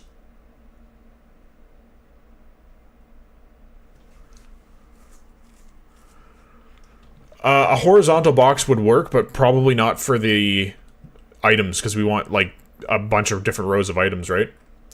This is always the way I've done it, but I've never done it one item at a time. So yeah, these aren't going to work.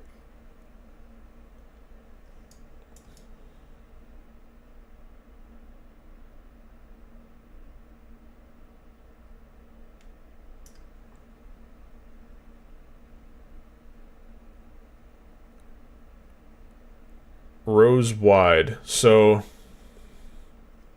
I set that in here too, rows wide or whatever. So I just want to see here. columns high. This is for the weapons.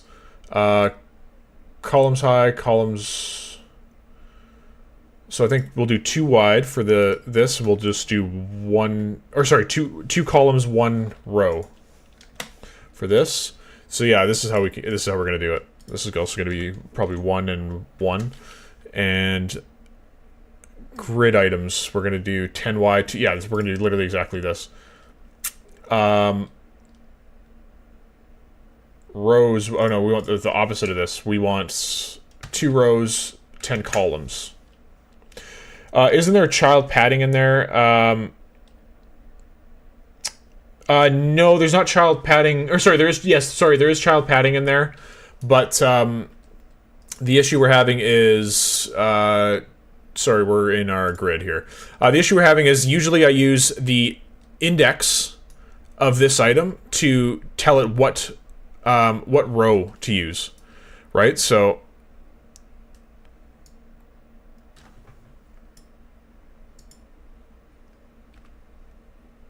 yeah, so shit. Oh, I can use the index for this current index, maybe. Yes.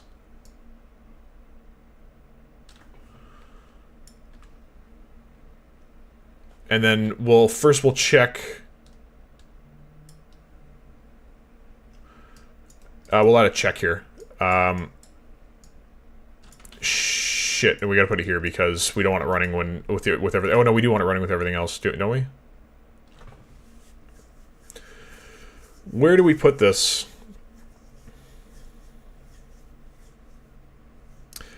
You know what we probably do, actually? Do we just create all the slots first and then do all of our item logic? I think that's probably a better move, honestly. So we'll get rid of that. We will move this. We'll move this down here.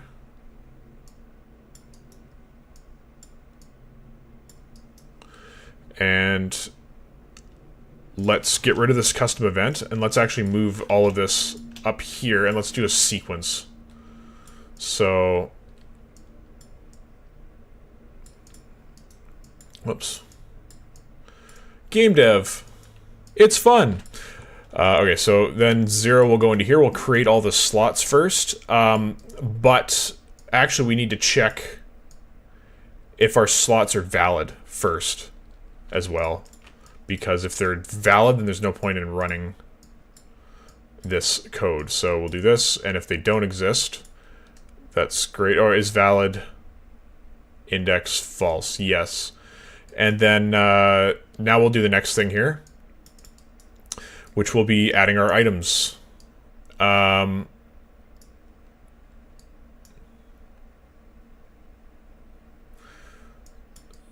So first, we will need to do this check. Do we accept this item? Okay.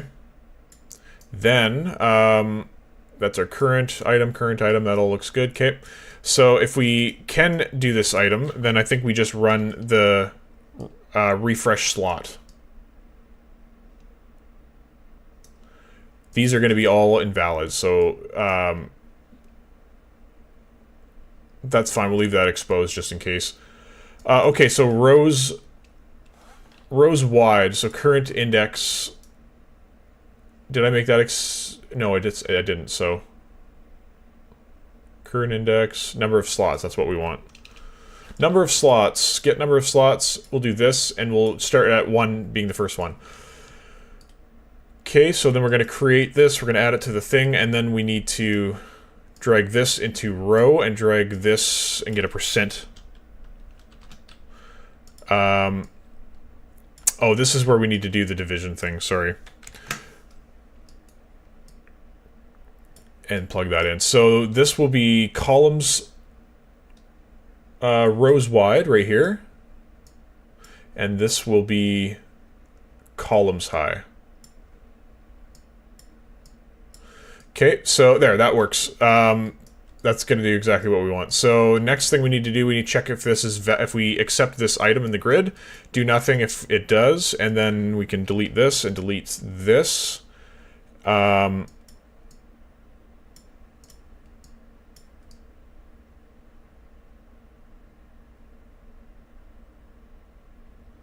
I'm just checking. We have a is valid here, which I think we should maybe hang on to.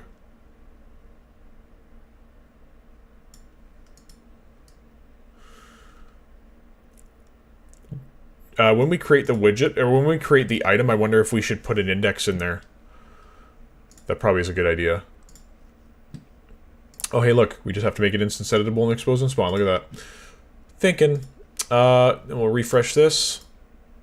Or I guess we gotta compile first and then refresh this. There we go. This will be that index.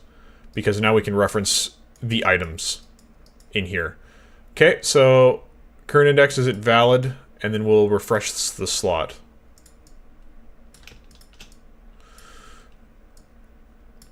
There, that like cleaned it up quite a bit, hey?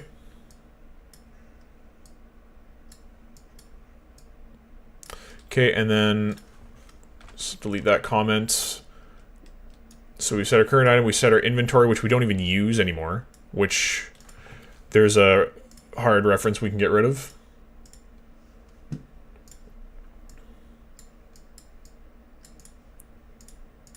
Okay, so that's gone now. We don't have a reference to our inventory, so that saves, yeah, hard reference.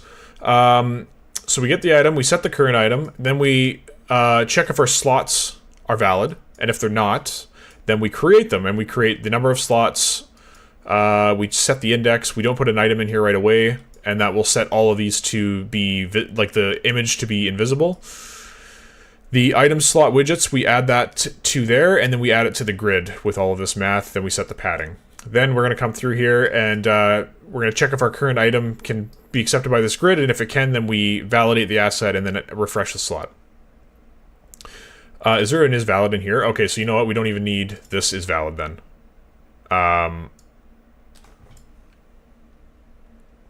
We don't need this is valid, but we need that. Okay. There we go. Hopefully that makes sense for everybody. We're just going to comment box this. Creates all slots for grid. Okay, and this is also going to be green. My color coding is basically yellow is query, green is like do good things, and red is do bad things, or things don't work or whatever. Okay, sorry. Best way, yeah, to join the Discord and watch all of my videos. Yeah, thanks, man. I'll take a look at that. Is there any good AI blueprinting help? Not on my channel at this time. I was just saying earlier that I've done lots of prototyping, so but I haven't done a lot of AI related stuff. Like the AI I've done has been like super basic, so I don't have a lot of experience with AI. I saw the material video. I'm interested in Arc Raider. Buttons are sick. Yeah. And is there any child? Isn't there a child padding in there? Game dev is fun. Oh my god, AI know nothing good out there. Yeah, maybe I should learn that pretty soon. But yeah, I have the Tarkov series, and then I have the beginner series coming out where you make a full game from scratch with no experience. And then after that, I'm not sure. I do want to, you know, work on my game. So we'll see how it goes. But okay, that should work. Let's compile. We're gonna go to the inventory screen now because this actually is all irrelevant. We're gonna. Oh, hang on. I'm sorry, no, it's not all irrelevant.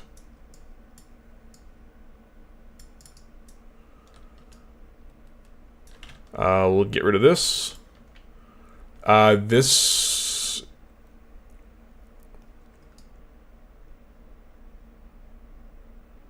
Why did we do this? I see, maybe that was what was causing our initial issues, was like this was getting called. Oh, this is, oh, I'm sorry, okay.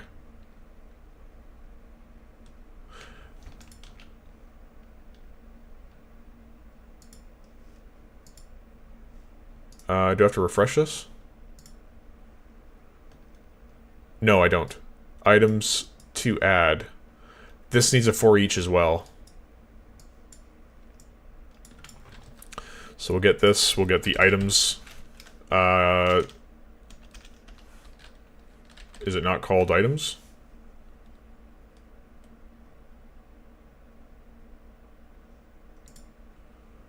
This is an... Oh, that's a grid object. Oh, I see. Oh, right here. Get items. Okay, and then we need a for each from that. Jesus, looks sketty. Don't like it. Not a gate. For each loop is valid, and then if it's not valid, we're going to collapse it. Nice, okay. Okay, and then for all the items, we're going to do basically the same thing. So we're going to plug that into there, do this. Why do we have this twice? This is probably literally the root of all of our issues that we had before.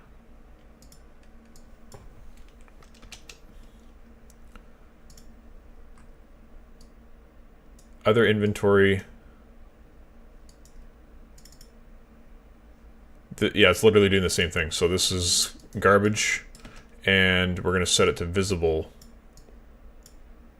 And the target is this. Okay, there we go. Clean that up pretty good. Probably put this right in the middle like this. Doesn't matter. So, okay, perfect. Let's test it out and see if it works. And still got issues. Inventory pin no longer valid. Oh yeah, I gotta clear all of these.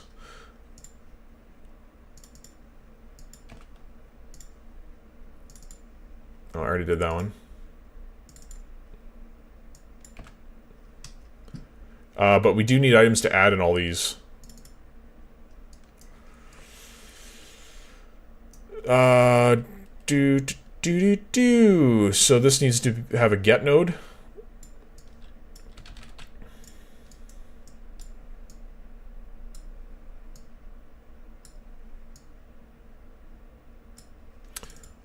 The one downside to collapse graphs, so you got to edit all of them. I mean, this could be a macro. Let's make this a macro. Collapse to macro. Display inventory. Sorry, I guess grid, hey? Okay, that's a macro now, so now I can delete all these. And now I can do display inventory grid, and this can be plugged in here. Items to add. Oh shit, yeah, right. This is why I was saying this is irrelevant. Oh right, but this has got to be, sorry, I'll go back in here. This has to be called grid. That's the only reason we had 3 separate ones. So we can put them all in their unique grids. Yeah, what now? Oh, sorry, because I don't have this plugged in.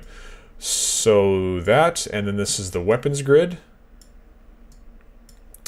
And then we'll duplicate that, and this will be the melee grid. And items to add will be there. Melee will go into there. And then these will be the item grid. So this again. Man, I've been using the shit out of macros in the Tarkov series. Like, holy crap, I have so many macros everywhere just because there's so much repetitive code. Okay. And then array index goes into here. Perfect. Okay.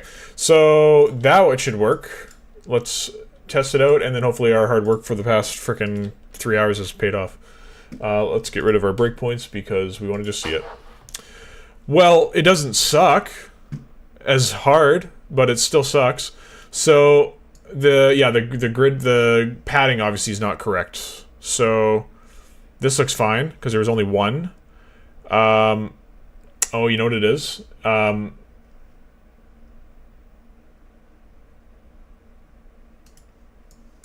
Let's see here. We'll go to the grid. Rows wide.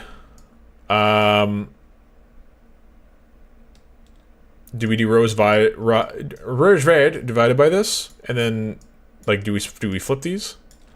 Does that make a difference? I mean, it did, but it did it in the wrong way. Like, this one looks like freaking awful. So I think what I had before was fine. It was just, or do we just do rows wide?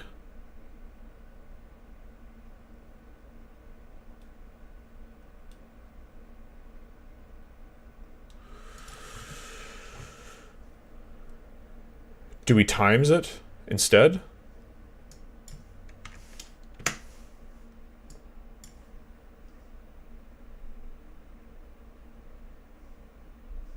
I don't remember if we times it or divide it, to be honest. Hey, I have a notebook. Hey, I have a notebook. Inventory grid, so that'll be in like UI somewhere. Inventory page. I divide it by the amount of columns I want, or the amount of rows I want, and then divide it by the same number. Or, sorry, okay. Sure, maybe that's why the other one worked, because those numbers matched. So, let's just do this. Except... Well, okay, we'll see what happens. That did not work. So, I think the other one, maybe. Instead of rows wide, do, columns high.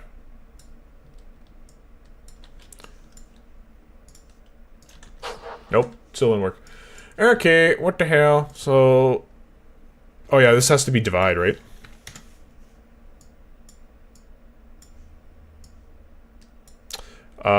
And let's try rows again.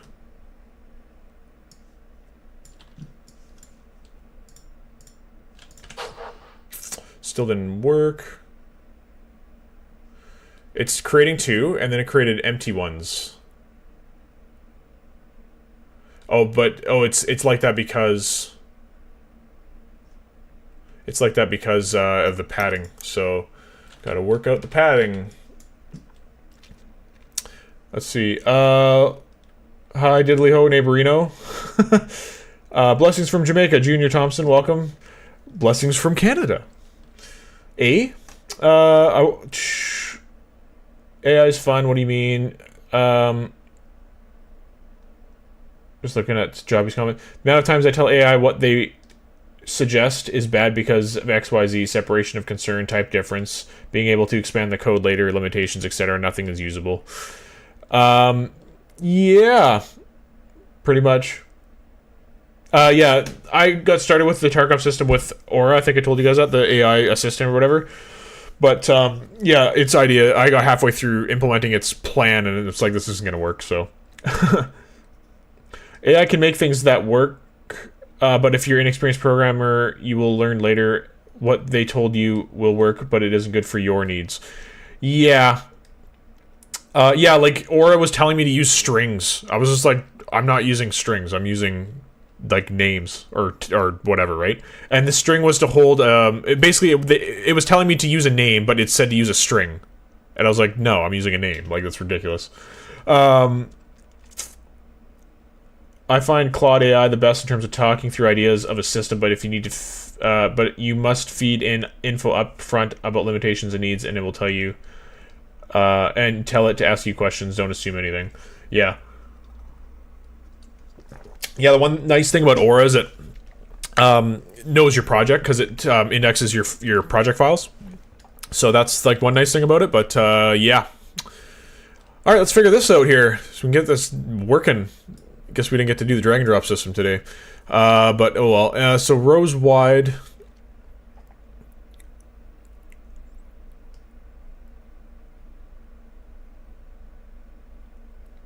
Let's delete this, and let's just make this by default 2 rows. And 10? I don't know if the math makes sense there or not. So that does not make sense. So they like probably have to be the same, to be honest. So divide this by 10, and then, so let's see. So that did not work whatsoever. I'm so confused.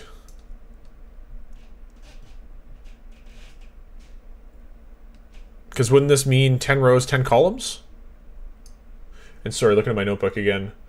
The index is on the top, so maybe that's actually what's causing us some issues as well.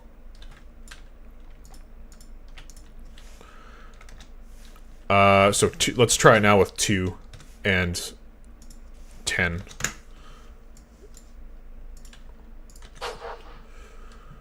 Kind of.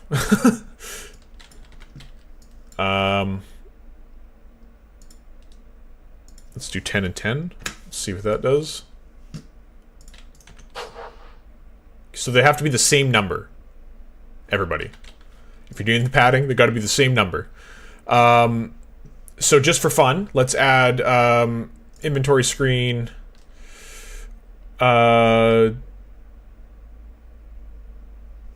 Designer. Item grid. Let's tell it 20 slots. Let's see what if it does what we want. No, it does not do what we want.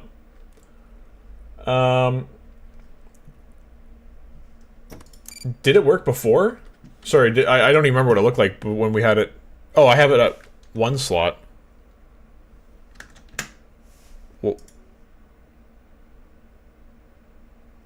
that's weird. I totally unless it's on pre-construct or something.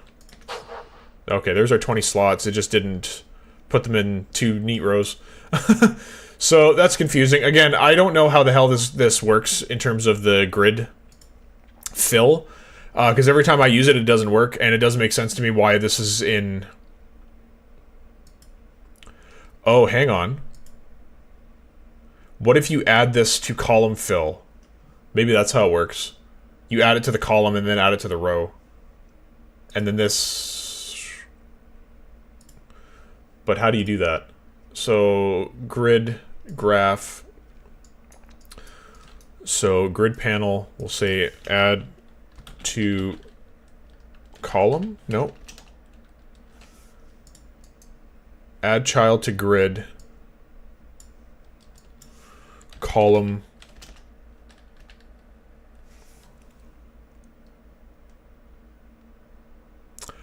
Column span. That's a thing? Set column span.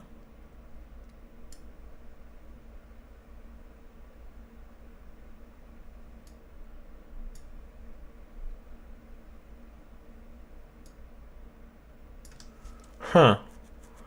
Does this tell you what it does if I do Alt? How many columns this slot spans over? Well, how about our columns? Yeah, columns. This is confusing. It should be rows high and columns columns wide.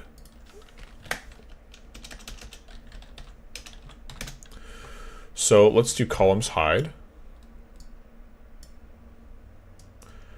Perhaps this needs to get set like before all of this, hey? Before this for loop, maybe. Set columns high. Or set column span, and we're looking for our grid panel. What do you frickin' mean?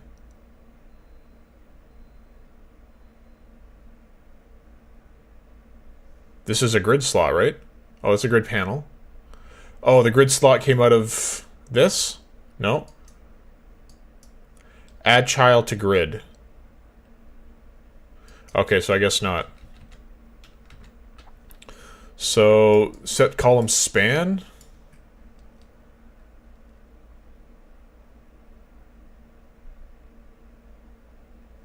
That's weird that you have to set it every single time. Because it wouldn't add to grid panel. And then I guess, yeah, we'll do set column, or sorry, set row span.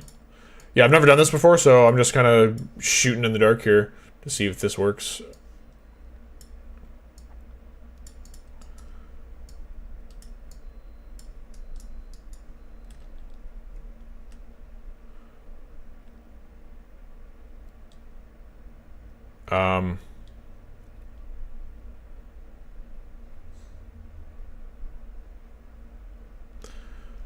Well, let's see what happens when I do this.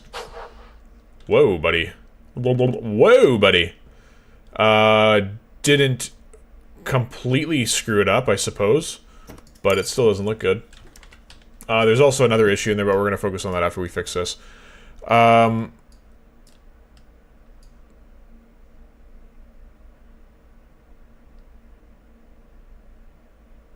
Is it the divide? nodes that's screwing us up? What if we just don't deal with this? Just curious.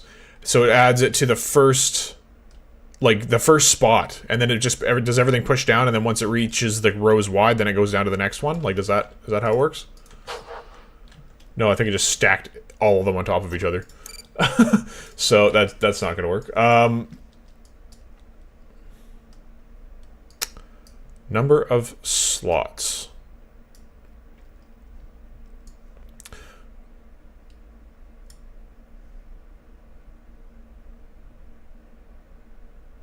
That's just going to create a big ass thing, I think.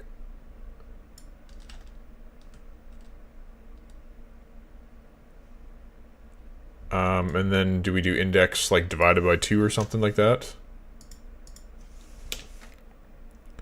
Divided by columns high.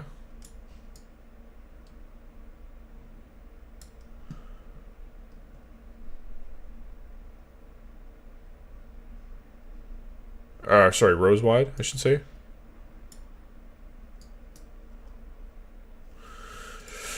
Well, anyways, column of spam, I'm in. By the way, there's 2 kinds of grids. One of them is bad for this. I don't think it's the grid panel. Like I said, I've used the grid panel before. I just haven't not used the for each loop, and I have not made it, you know, each grid to be able to be a different size. So that definitely didn't work. Okay, I'm perplexed here. Set row span, set column span. What else can we do? Grid. Gird! Grid slot, select column.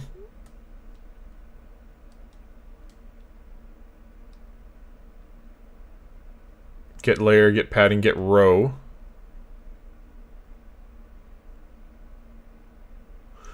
Get the row index of the cell this slot is in. Okay, so we don't need that.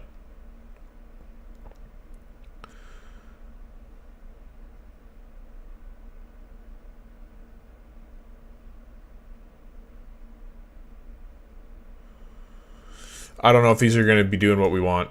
Like, you know what I mean? Like, if we're going to add it to grid, like, we're going to be setting it here, so. So we just got to figure out.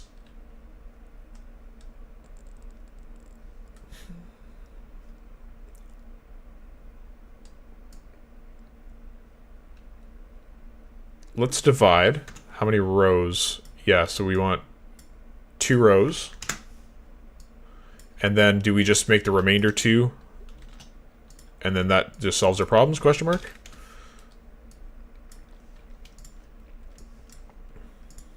So it's got the right idea, just not the right direction. So what if we flip those then? So if we, for the column and the rows, we swap them. Let's see if that works. It did work. Why does it put 1 on the end and 1 not? Oh, because I start on the first index. That's why.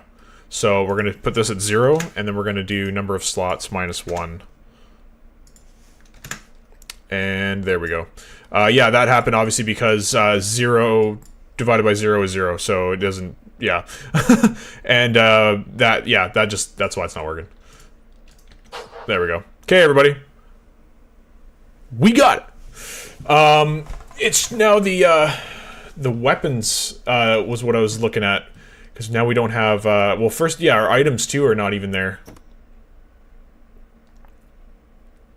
Our primary weapon and all of our items are not there, so let's see what's going on with that now. Debuggage, normal part of game development. Okay, that's in the inventory stuff.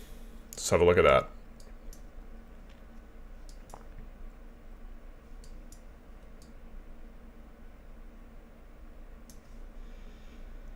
Oh yeah, so sorry, yeah, I guess we can You know, sorry, I got so in my own brain there that I was like solved it. I was like, okay, now on to the next problem there.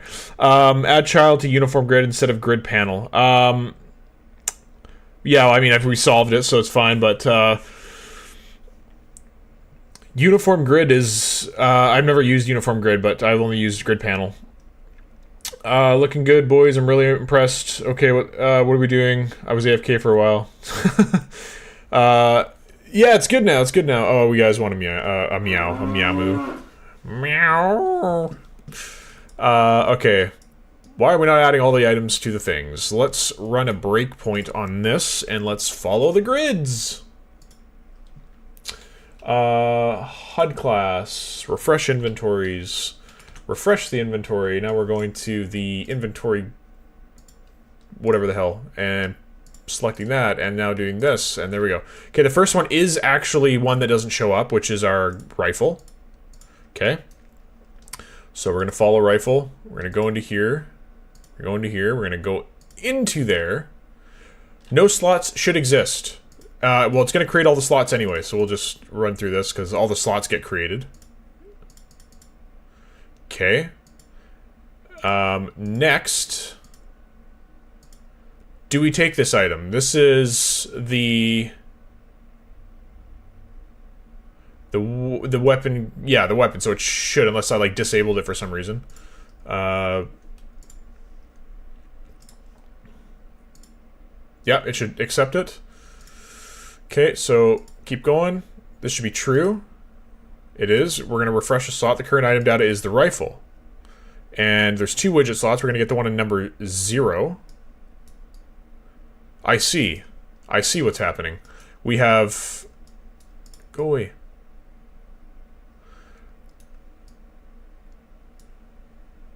So we can't do this.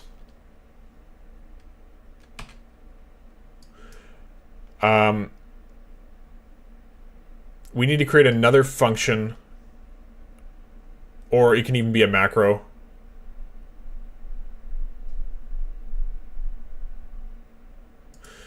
Find empty slot. Okay, and that will be our item slot widgets. Sorry, not loot body. We'll just deal with this after. We need to check... Why is this a wildcard?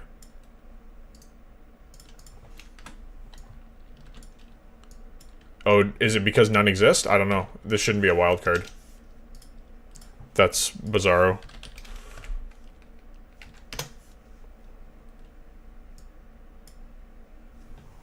Does that make sense? Anybody? That wasn't a meow. You're funny. I'm not adding more noises to make on stream. Refresh? Okay, there, I had to refresh it. That was super odd. Anyways, we're going to check and see if any of these are empty. Get slot empty. True. And then we're going to return the slot that's empty. Okay? So, empty slot. If we don't find one that is empty, we're going to add a new one of these, and we'll just say false. Okay? Is that it? I think so. Yeah, because we are going to the event graph. We're going to run that macro. Find empty slot. If we find empty slot, that's the slot we want, and then that's the item we're going to add. Okay, and then we'll get rid of this and get rid of this. Let's add a comment. Checks if slots are empty. I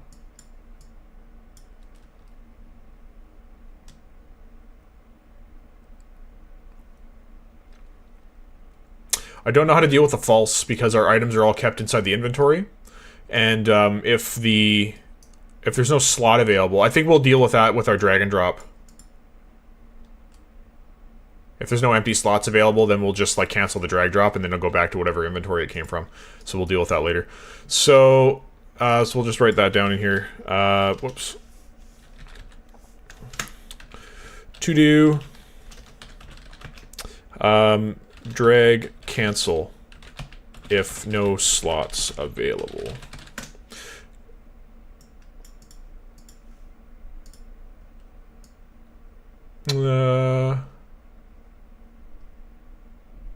Sure. Okay, so there's that, and this theoretically should work now, correct? Oh, no, none of our items are here. I think possibly I didn't set anywhere in our slots that they should be empty. Oh, I did.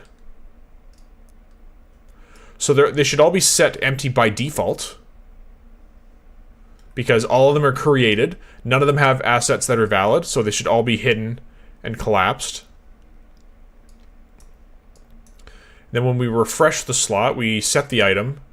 Our current index... Oh, we set that in there. Ooh, nice.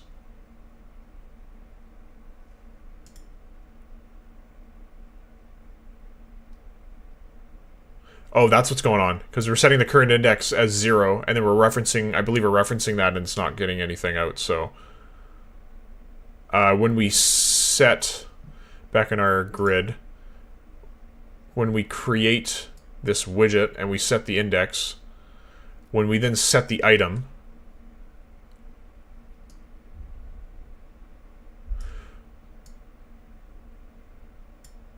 Damn it, I'm making a macro for this because it's gonna be messy. So we get our current item, we split it, and then we sorry, let's get a current item again, and we'll add it to there, but then delete this, and then make inventory item, and then we're going to plug this in, plug that in, and the current index will be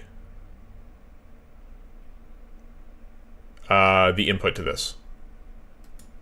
And we'll call this set new item index, just so we can reference the correct one later.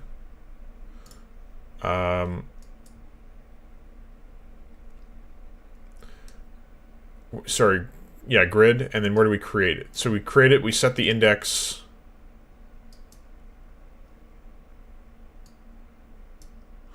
Do we just do it literally right before this? No, because there's no item in there that exists. Maybe we do in the slot instead.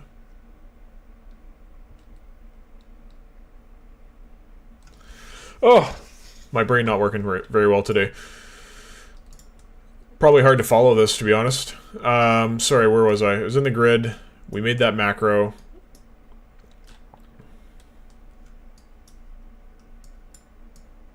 It would go right here, set item.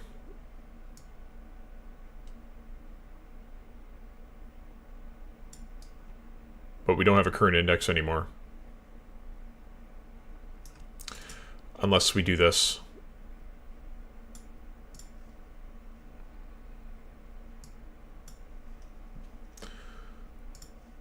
Yeah, perfect. Okay, and then event graph, and then this plugs into here, set new item index, and then that'll be this.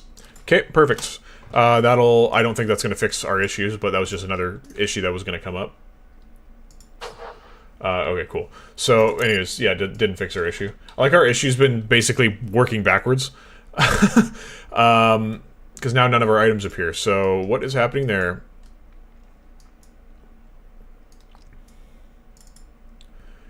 Stuff showed up before I... Oh, completed. Yeah, that's correct. Is the slot empty? I want to know if what's being returned out of this. Oh, I can't breakpoint inside a function? Whoops, that's not the right one. Okay, I see. Checks if slots are empty. I'm curious if this even works, so... Okay, and then, so we're refreshing inventories, we're going to the grid, we're gonna... sure, we'll do the weapons grid, and then we'll hit that breakpoints. Empty slots. We're going to go into this, and we're going to see how it runs. We're going to check our slot widgets, which there's 2. Oh, the slot widgets aren't empty.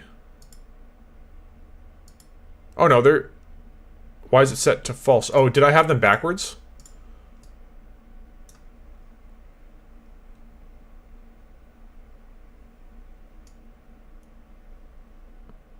Oh, you know why? This is on pre-construct. No, it doesn't matter. Yeah, they're set correctly. Heh. Sorry, inventory grid. Weapons grid. Why are you empty? Item slot widgets.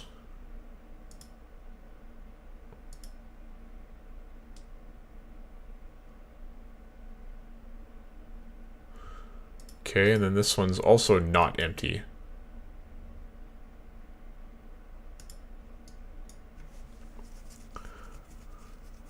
Okay. Yeah, chat, I'm not sure what the hell's going on here, because they're in the slots when they're made, they're set as empty. If they don't have anything. So now I gotta debug this shit. Slots. Our slots haven't been created technically yet, so we gotta work our way through the HUD class.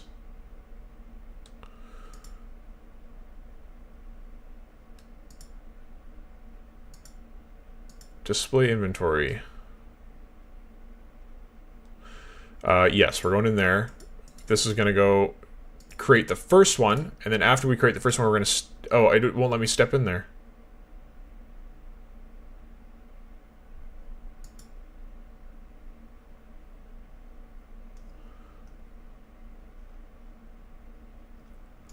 Instead of on pre-construct, why do I have it on pre-construct? I'm just curious. Oh, because we wanted to see our items in the when we're editing them in our thing. But you know what? Fuck that. Let's just do it on construct.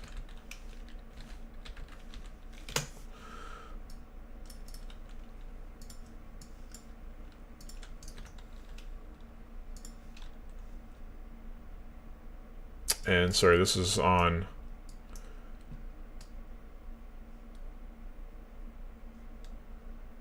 Refresh inventories. I don't think we need that anymore, right?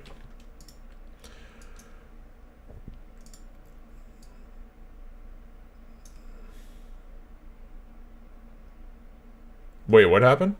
I thought we were going into this macro, find empty slot, and then we... Okay, now it's triggering this. And... Can you look at the value here? No, you can't. Slot empty. So yeah, where are we going here? So yeah, slot empty is being set as true, which is what we want. And we've collapsed everything. And... Okay, it's going to go through all the items, right? Yeah, it's going through all the whatever it's called. All the slots. So, yeah, we'll just get rid of this breakpoint because we know everything's like being set to whatever the fuck it is. Empty. So... But it's still... not doing what we want. You know why? Actually, let's set this as true by default. Because what's happening, I think, is this is running first.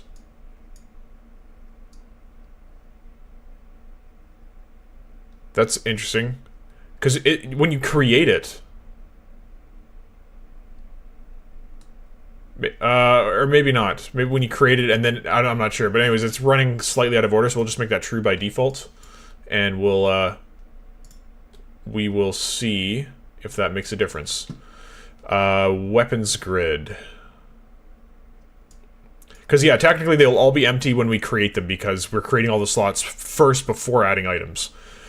Okay, we're going to this. Slot empty. Not in scope. Suck me. You're in scope. Okay, so they're true now. So this should work. Let's get rid of the breakpoint here. Okay, so that did work. It just didn't add all of our items again. Holy crap, what is happening here? I didn't want this video to be a debug video. Okay, so we got... Let's go back to... Yeah, we're in the event graph. But not for the grid for this. We're getting all the items. What item are you? You're a large weapon. You're going to go to the weapons grid. Side weapon, you're going to go to the weapons grid. Oh,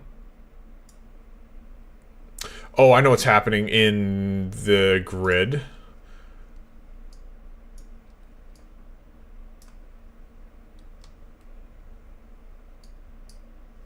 So if it's a valid index 0, which in the first case it would be,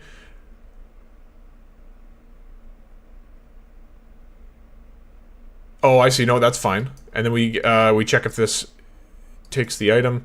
Do we accept the grid? We do. Find empty slot. Yeah, because we create all of the slots. One more coffee. Yeah, I gotta finish mine. Okay, let's see.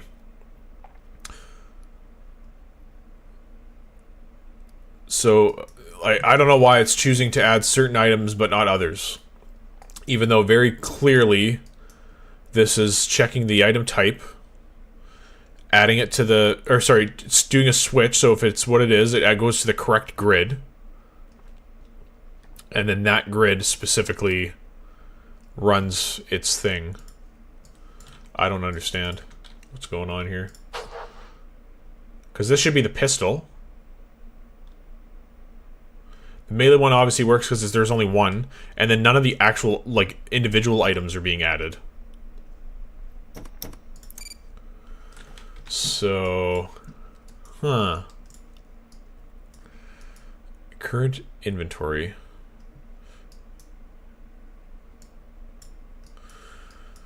This is what real game dev looks like, ladies and gentlemen.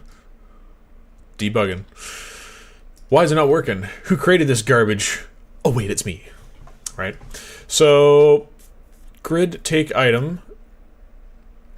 I want to follow the path here for pretty much all of them, to be honest. Grid. We'll start with the weapons, because that's the first one there. Okay, so we've created 2 slots. Is this data asset valid? Current item.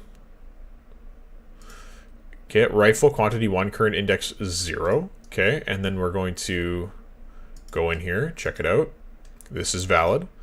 The item type should be large weapon, which is true, which we do accept that. So, this is the... That's if we find anything, and that's the value of the map, I believe. Yes. Okay. Next, and then found, and then find an empty slot, which the slot that we find is going to be empty because we already checked all of them true. Okay, and then we switch the current index item, blah, blah, blah. Refresh slot. So we'll go in there. We've set our item. We're setting our current index. We are checking if our item is valid, which it is. So now we're setting it to visible, matching the size. This is all good. Setting the slot to empty. Hiding the number because we don't have more than one. Oh. Then, oh, okay. This should be a function. Because it's triggering this for each again, which we don't want. We only this has to be a function. I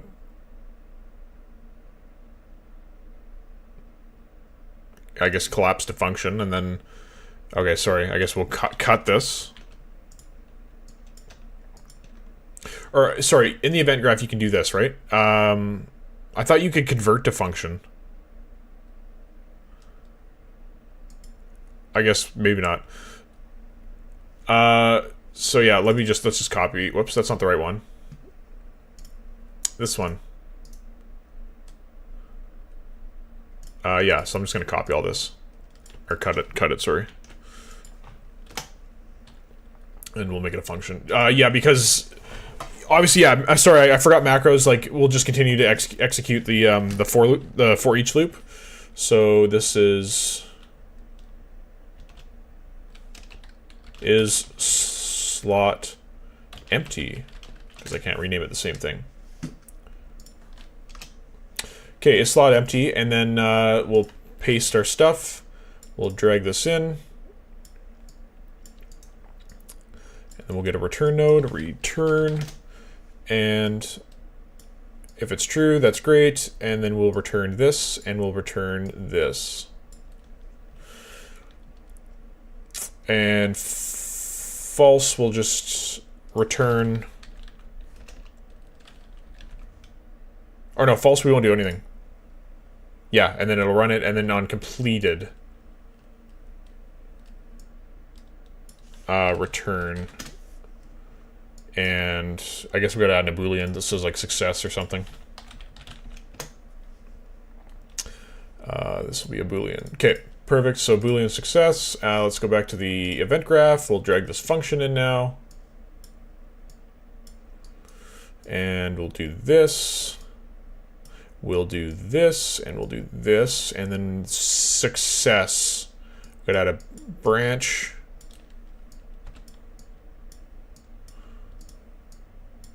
True, and then boom. Okay, perfect. Let's see if that solved our problems. It made it worse! It made it worse. How to make it worse? Everybody, this is like insane. So grid, how did this make it worse?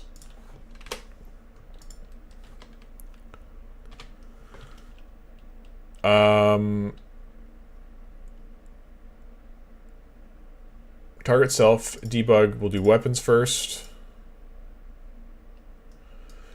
Grid take item. It sounds like a knuckle dragging term. Grid take item. Grid take item. Okay, sorry. Grid take item, yes.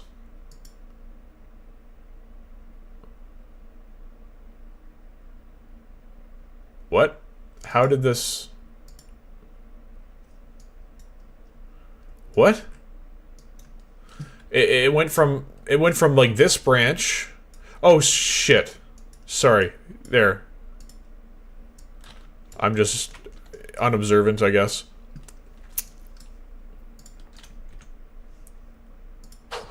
Still in outer items anyway. Oh my god.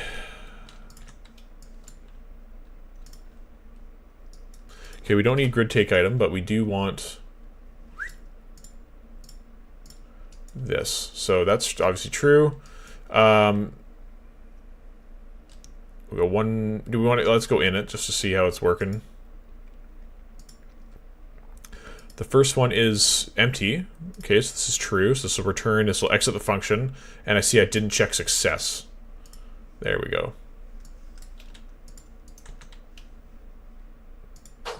There. Okay. That works. Do I care that these are stacked? Probably not. I mean, this is annoying. The what's it called? The where are you? Inventory screen, designer. These text should be this way. There we go. That'll fix that. And will that? Yeah. The only thing making it that wide is the items. So yeah, we'll fix all that later. But anyway, so now we're gonna look at items because items are still not adding to the thing here, even though we probably added. Yeah, we did add some in. So, oh, who do we got here? Alan Wiki just subscribed to the realm. Welcome to the realm. And Master Clat, you're a model citizen. You forgot to set it to success. See, if I paid attention to chat more, you guys would solve some of my problems. Yeah, I do that all the time, which is funny. But yeah, that's why breakpoints are handy. Thanks. Anyways, what time is it? Oh, I gotta get off soon here to spend time with the ladies. So, but anyways, where are we here? We're in the grid. We want to go to the event graph. We can remove this breakpoints because that works now, but we don't have it working for the items. So our items,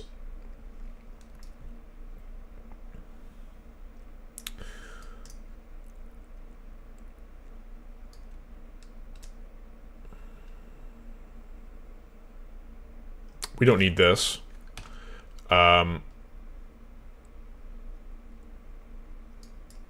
Let's just move this down. And let's just break this, and then let's recombine, and let's just promote this to a variable. Just say current item. And so we don't need that. And then we'll bring that back here, and then we'll break this. And then plug that asset in there. And then I'm just cleaning this up here. Item to add will be current item.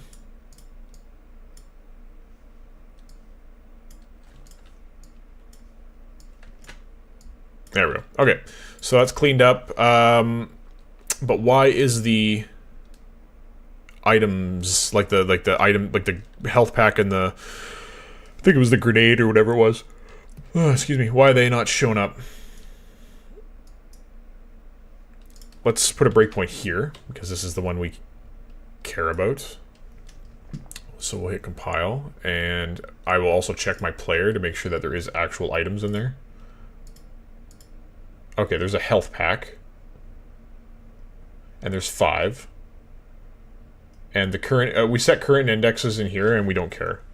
Maybe that's what's, I don't know if that's what's tripping it up. But these can all be 0. Actually. Because we set them later, so. And watch this screwed everything up, let's see. Okay, it didn't screw everything up that way, so that's good. Let's end this, start it again so I can get that breakpoints, and then we'll inventory screen, yep. And then we'll go to this breakpoints. Health.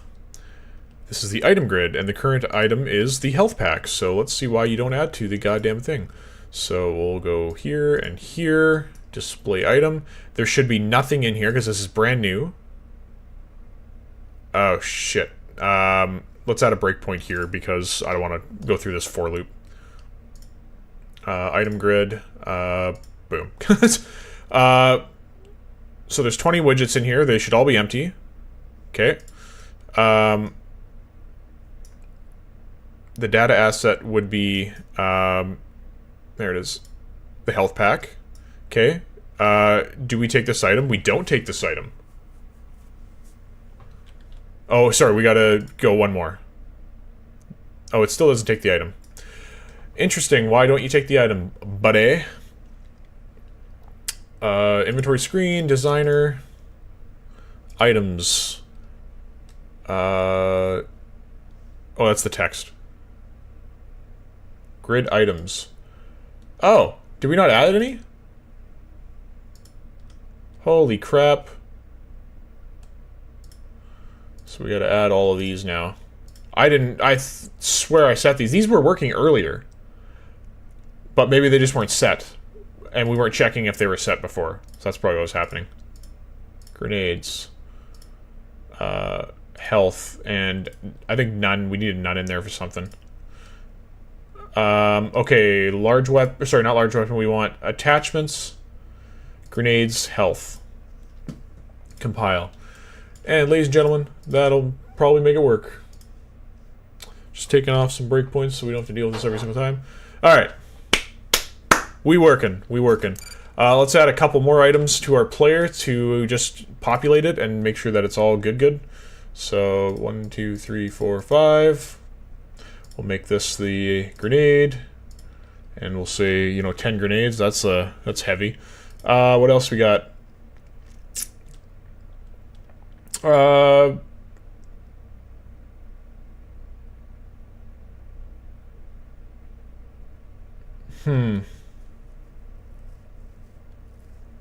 If you want to have more than one melee item or even weapons in your inventory.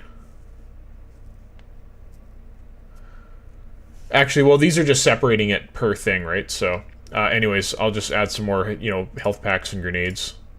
You know, 10 health packs. I think we told the max stack size to be, what, 10? So we'll do 15 of those. Grenades, we'll do 20 of those, and let's see what happens. And then let's delete these so there's no errors. Okay, compile, let's see what happens. Sweet. Nice, I like how it stacks it like that too. I guess our max stack size was higher than 15, but whatever. We made it work. I didn't see any items added though in code. Sorry, how do you mean? Do you mean oh, never mind. Okay, see. Cool, so yeah, this all works. So yeah, sorry we had to spend 3 hours debugging our freaking inventory from last video, or last stream, sorry, but I guess that is what it is. So yeah, next stream for sure, we're gonna be doing the drag and drop inventory, and so yeah, we'll be able to drag this. I don't know. We'll have to maybe create a second item. This is going to look super jank, by the way.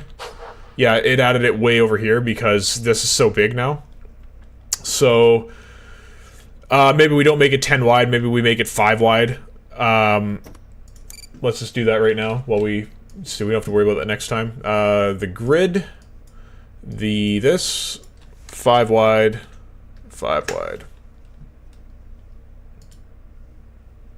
Okay, let's see what that looks like. Oh, okay, that's not what I want. Actually, maybe that is what we wanted. We just had a scroll box. Didn't we have a scroll box in there? Inventory grid. I do have a scroll box in there. Why you no work?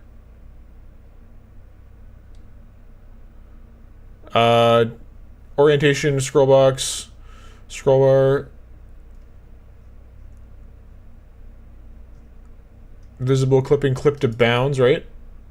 Yes, clip to bounds. Yeah, we should have a grid box that, or a scale box that works, but maybe I guess it doesn't. Actually, I remember having this issue before. Scroll. Is there only one scroll box? It's in panel, I think. Maybe there's only one. That's odd. Scroll box is horizontal. Is that what it said? Sorry, this one here. No, we want it vertical. Oh, I see. I think vertical's fine. Consume mouse wheel always, we'll put. Maybe that's the issue. Oh, yeah, because maybe... Oh, yeah, maybe because the... No, it should still work. There's not even a scroll, like, wheel here, so... So we don't want a scroll box. Well, yeah, I've done a scroll box before. I can figure that out next stream, but yeah. So we'll figure that out next stream, and then we'll make that a bit smaller, right? So I don't know. Yeah, maybe we do like 2 wide or sorry, 5 wide, like I said before, and then we'll just kind of keep it collapsed to that box, and then we will add the inventory thing back in, and then we'll do the drag and drop. So we'll do that next stream. And if you guys haven't seen the new video out yet, it's about event dispatchers and the observer pattern. It's actually really, really helpful if you guys have not used event dispatchers a whole lot because you don't understand them, like I didn't for a long time. So yeah, check it out. It's going to really help you guys wrap your head around it and why event dispatchers are so good. But anyways, yeah, thanks for joining the stream, everybody, and I hope you all have a super fantastic day. Subscribe and like the video, hype the new video if you can. That would be excellent, and keep learning until you game over. Peace.